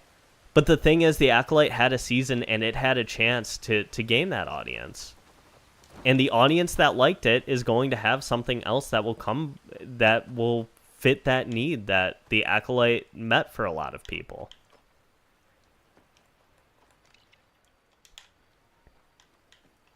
It was good story. Okay, I'm gonna read some of the chat right now, just because I was ignoring it a little bit. I don't think it's bad faith to renew the Acolyte. Yeah, I read that one already. And as far as Andor, how can you not appreciate the soul crushing power of the Empire? All right, I'm not gonna get into the Andor versus the Acolyte debate because they're different shows. You can like and dislike one for one reason and dislike one for another reason. It was good storytelling and it was a good show. I just don't like it. It's not a show in a tone that I enjoy, and it's too depressing. That's totally fair. Yeah, you're not the audience member that lined up for it, and that could be said the same way for a lot of the Acolyte viewers who, you know, didn't enjoy that show for whatever reason. Again, there are a lot of bad faith arguments on why somebody didn't enjoy that show, but there are also people who didn't like it for a variety of reasons. I didn't love it. I'll say that again. And my main points for disliking it is because I think it's paced very poorly. Like, having 2 of the flashbacks be full episodes was a big mistake. And I don't pin that on Leslie Headland. I think that was a Disney decision because it was a nice rounded number that... My assumption, and this is all just what I'm assuming from my understanding of the entertainment industry, Disney as a business and how TV works, that they probably had like a 6-episode arc in there. And whenever you film a show or a movie or whatever, I think The Acolyte was originally pitched as a limited I think The Acolyte was originally pitched as a limited series. And it shows in the actual show itself. And I think it works better that way. But I also think it originally was only supposed to have 6 episodes. And Disney asked them to extend it out to 8, which is why we had those 2 flashback episodes that felt like they really halted the pacing and didn't really give us enough information to warrant 2 full flashback episodes. I think that's my biggest problem with the show. And some of the I think some of the fat could have been trimmed out. I think it's a very solid 6 episodes. But that's all I'll say about that. If you want to know any of my other Star Wars takes, I have some bad ones. For example, I really like The Last Jedi. Just gonna light that fire right there. Come on, there's a faster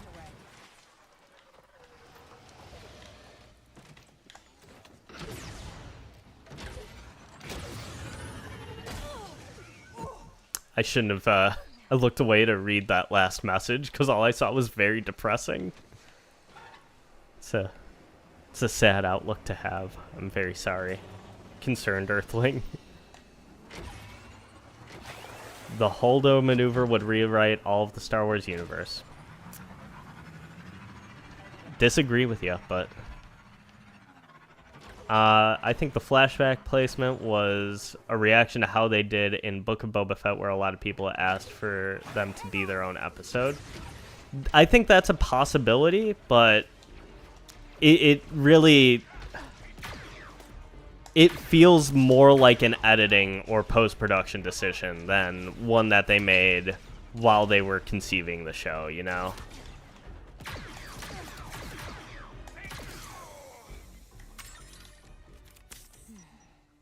I like Revenge of the Sith more than The Last Jedi. Yeah. All more power to you. Or Rise of Skywalker? I'm assuming that's... You like Rise of Skywalker more than Last Jedi. Interesting, but... Like, yeah, all for it. Like, go ahead. But I think Last Jedi just gets a ridiculous amount of hate when it's a very well-made movie, honestly.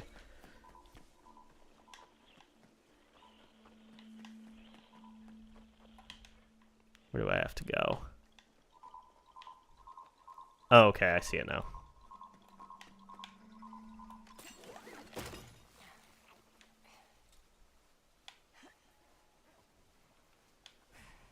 Why not build fleets of robopiloted CR-90s? It's almost like the Resistance wasn't being funded by the Republic, like what they were talking about in the show, so they had to just use whatever was left over. Just some food for thought there.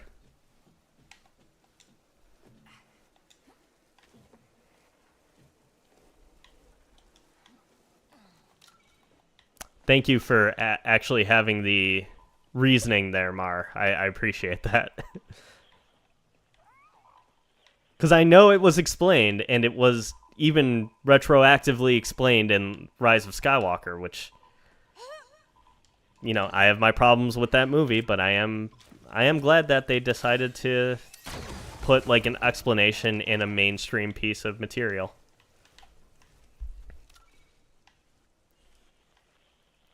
William, hit the nail on the head there. You have to treat it like an ice cream parlor. There's going to be a pistachio flavor in there. Don't know who's enjoying it, but somebody is. I like that analogy. Good one.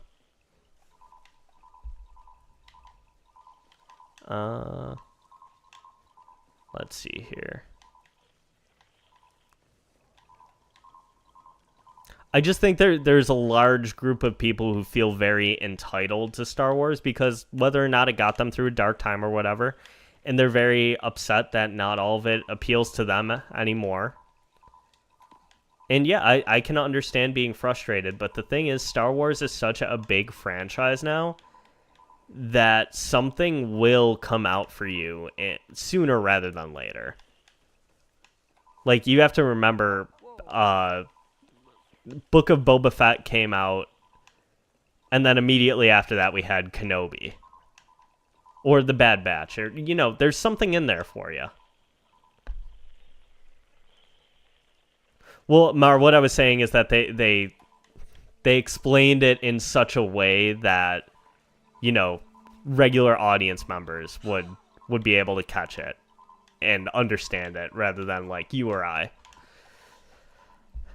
I like mint chocolate ice cream. I know people that don't like mint ice cream. I like mint ice cream, and exactly, that's what Star Wars is. That is the perfect analogy, and I will forever use it, so thank you. Huge on mango ice cream. Again, yeah.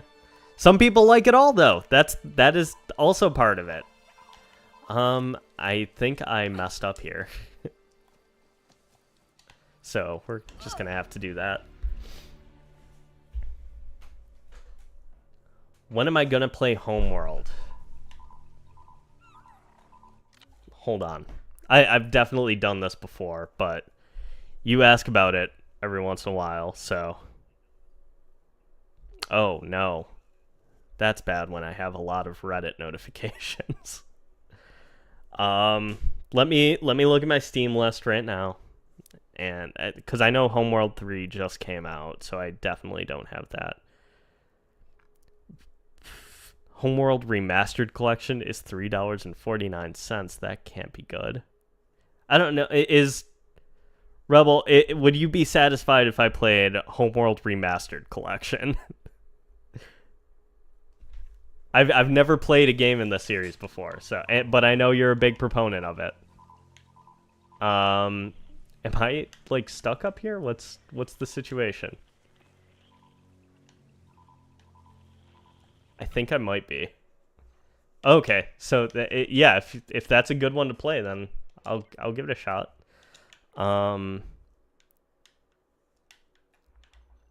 Wait, how did I even wind up over here?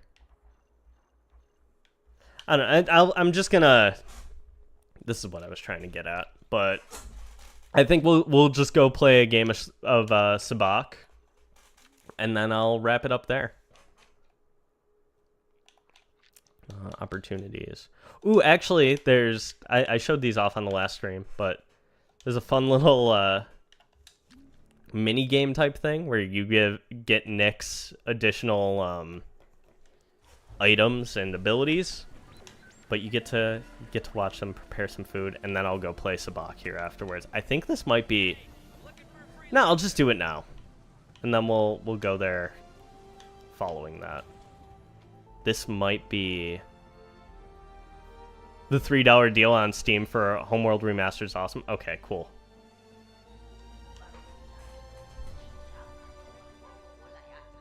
You hear about that new bartender? Oh yeah, here we go. This is a good Sabacc table to get to. Turns out. Play against Lando. I'm gonna read Mars' message first. Honestly, I think part of the issue is that not enough Star Wars things are coming out at the same time. I feel like that's because they want to avoid them competing with each other.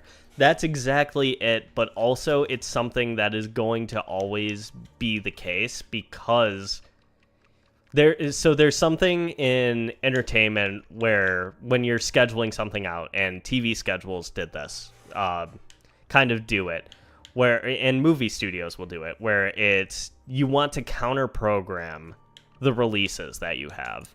So say you're putting a Star Wars movie up in theaters this December. Disney also owns Avatar. Are they going to put the risk out there that the same Venn diagram of people are going to go see two movies that are very similar in IP, like both of them science fiction related, right? Or would it make more sense to push Star Wars to May, because we know Avatar would have been in theaters, had its entire theatrical run, historically always done phenomenally in December, and it's not as massive of an IP. But if we put Star Wars up in May, we know Star Wars has a guaranteed track record, excluding Solo, from having like really great May releases. Kenobi had a big spike in May. We, of course, have the marketing tie-in with May the 4th. So it would make more sense. Or do you roll the dice and say, look, we've got Avatar and we've got Star Wars coming out a week apart from each other.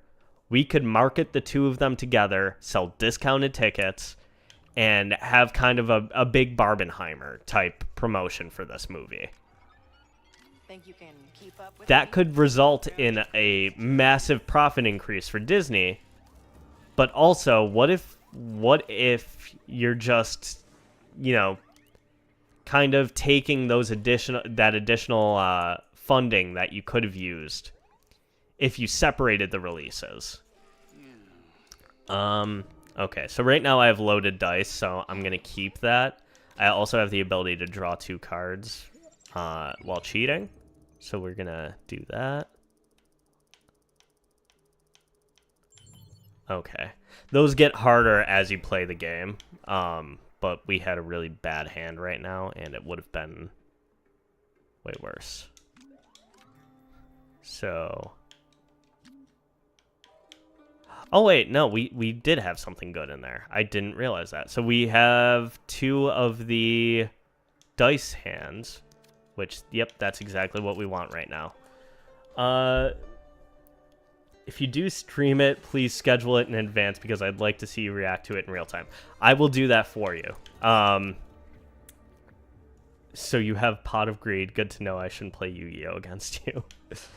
I vaguely, I don't remember what that card does, but... Something good. Alright, we are going to keep putting chips in to draw because I want to know if I can get... This is what I wanted. Alright, let's go. Nope. We want to keep these two. Alright, so that's basically just a 0. Powdered Greed lets you draw 2 cards. Okay. I could remember what it looked like, but I couldn't remember the effect.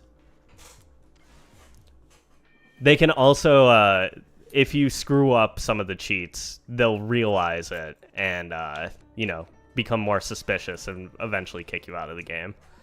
I haven't hit that point yet, so I think we're going to stand here. And I don't like that Lando has only played 1 chip, so we're going to refund that.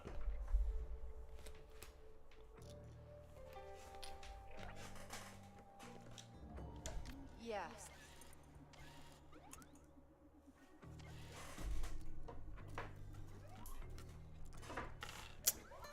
So now we have the magnetic dice, so it's going to let us cheat here too.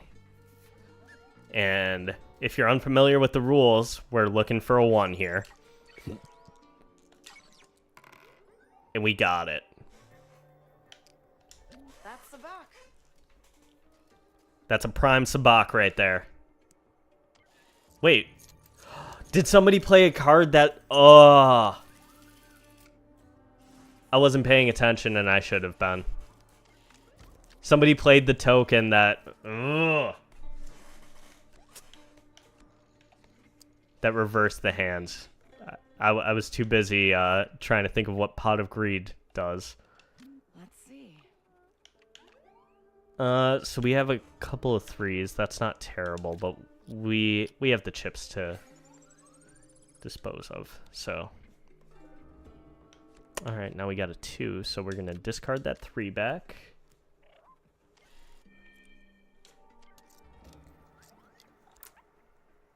I'm not too happy about me wasting that perfectly good hand just for somebody to play the opposite.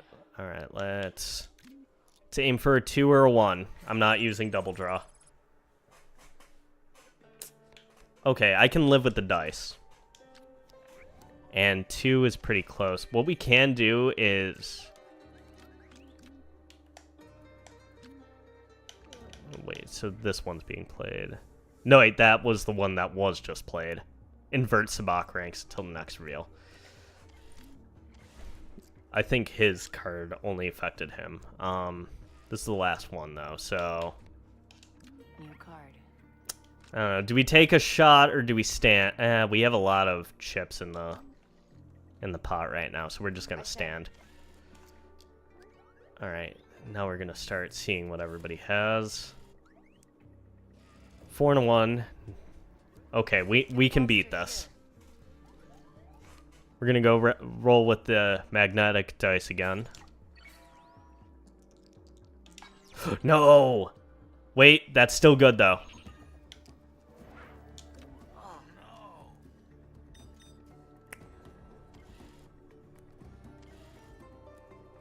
No, come on. He's got to roll high. Come on, Lando. All right. You gotta keep up. But everybody's suspicious now, so we gotta ease up on the cheats. But we do have, let's see, a 6 and a 2. Come on. Let's grab that 1.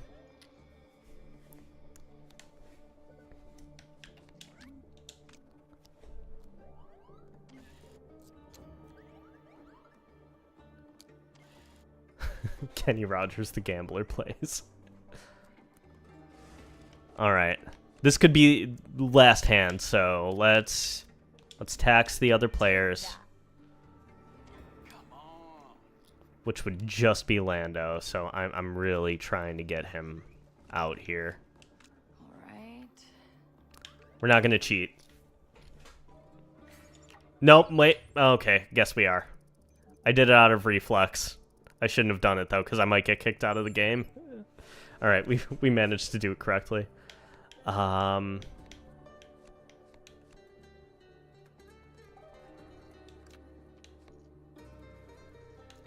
We want to get rid of that 5. And yeah, we'll keep the dice. I'll use the magnetic dice if I can get him to... Okay, there we go. That saved me because I didn't stand. Pass. Now I just gotta hope I have better cards than Lando. I've got a roll. Alright, we're gonna do the magnetic dice again though. Alright. Okay, we did it. And we got a 1. There it is. I think we won. Ooh, come on, screw this up. He didn't screw it up. We're gonna split the pot, I believe. More practice. Alright, we got another hand here, though.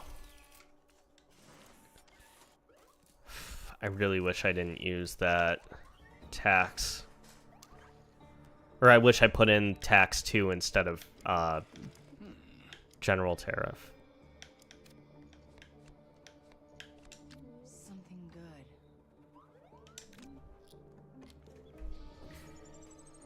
Nope, not doing it. And we are going to keep the dice.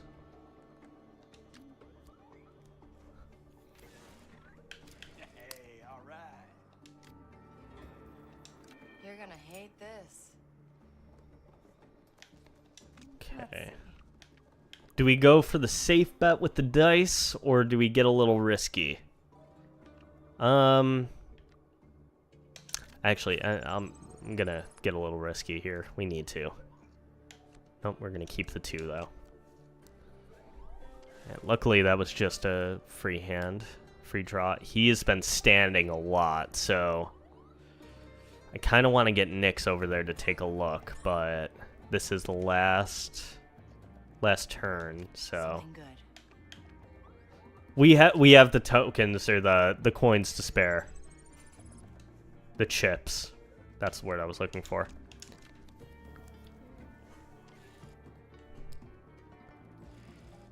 Okay, so we might have the same hand. Give me the die.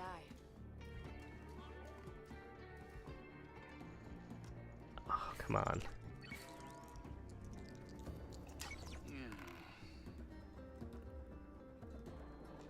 Sabak.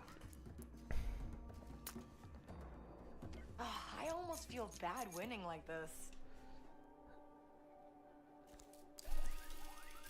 I just sent you the link to the Homeworld Remastered / Oh yeah, no, I got them in my cart right now, so we'll see that. Ooh, this is what we wanted. We just gotta hope for a good negative card. All right. Thank you though, I appreciate that. Okay, we're sticking with the dice. We're not going to use the magnetic dice this time though. Shit! Let's see how garbage his hand was.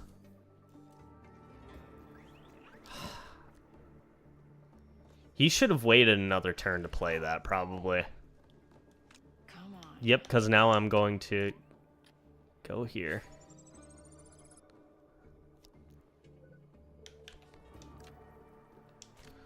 I'd rather roll the dice twice than keep that card.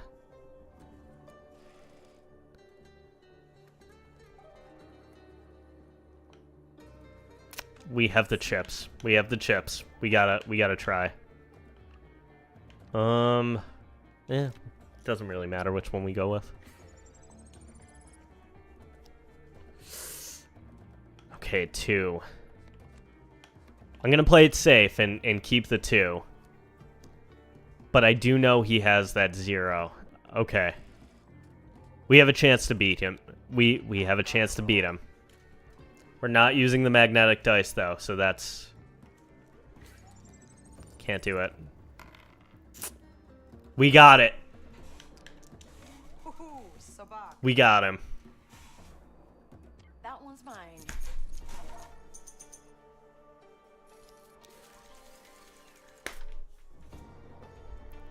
Sorry, Lando. Yes, I win. You're a sharp one, Bess. Yeah, so the sabacc in this game is one of the... If they release just a sabacc, like, co-op or multiplayer game, I would buy it instantly.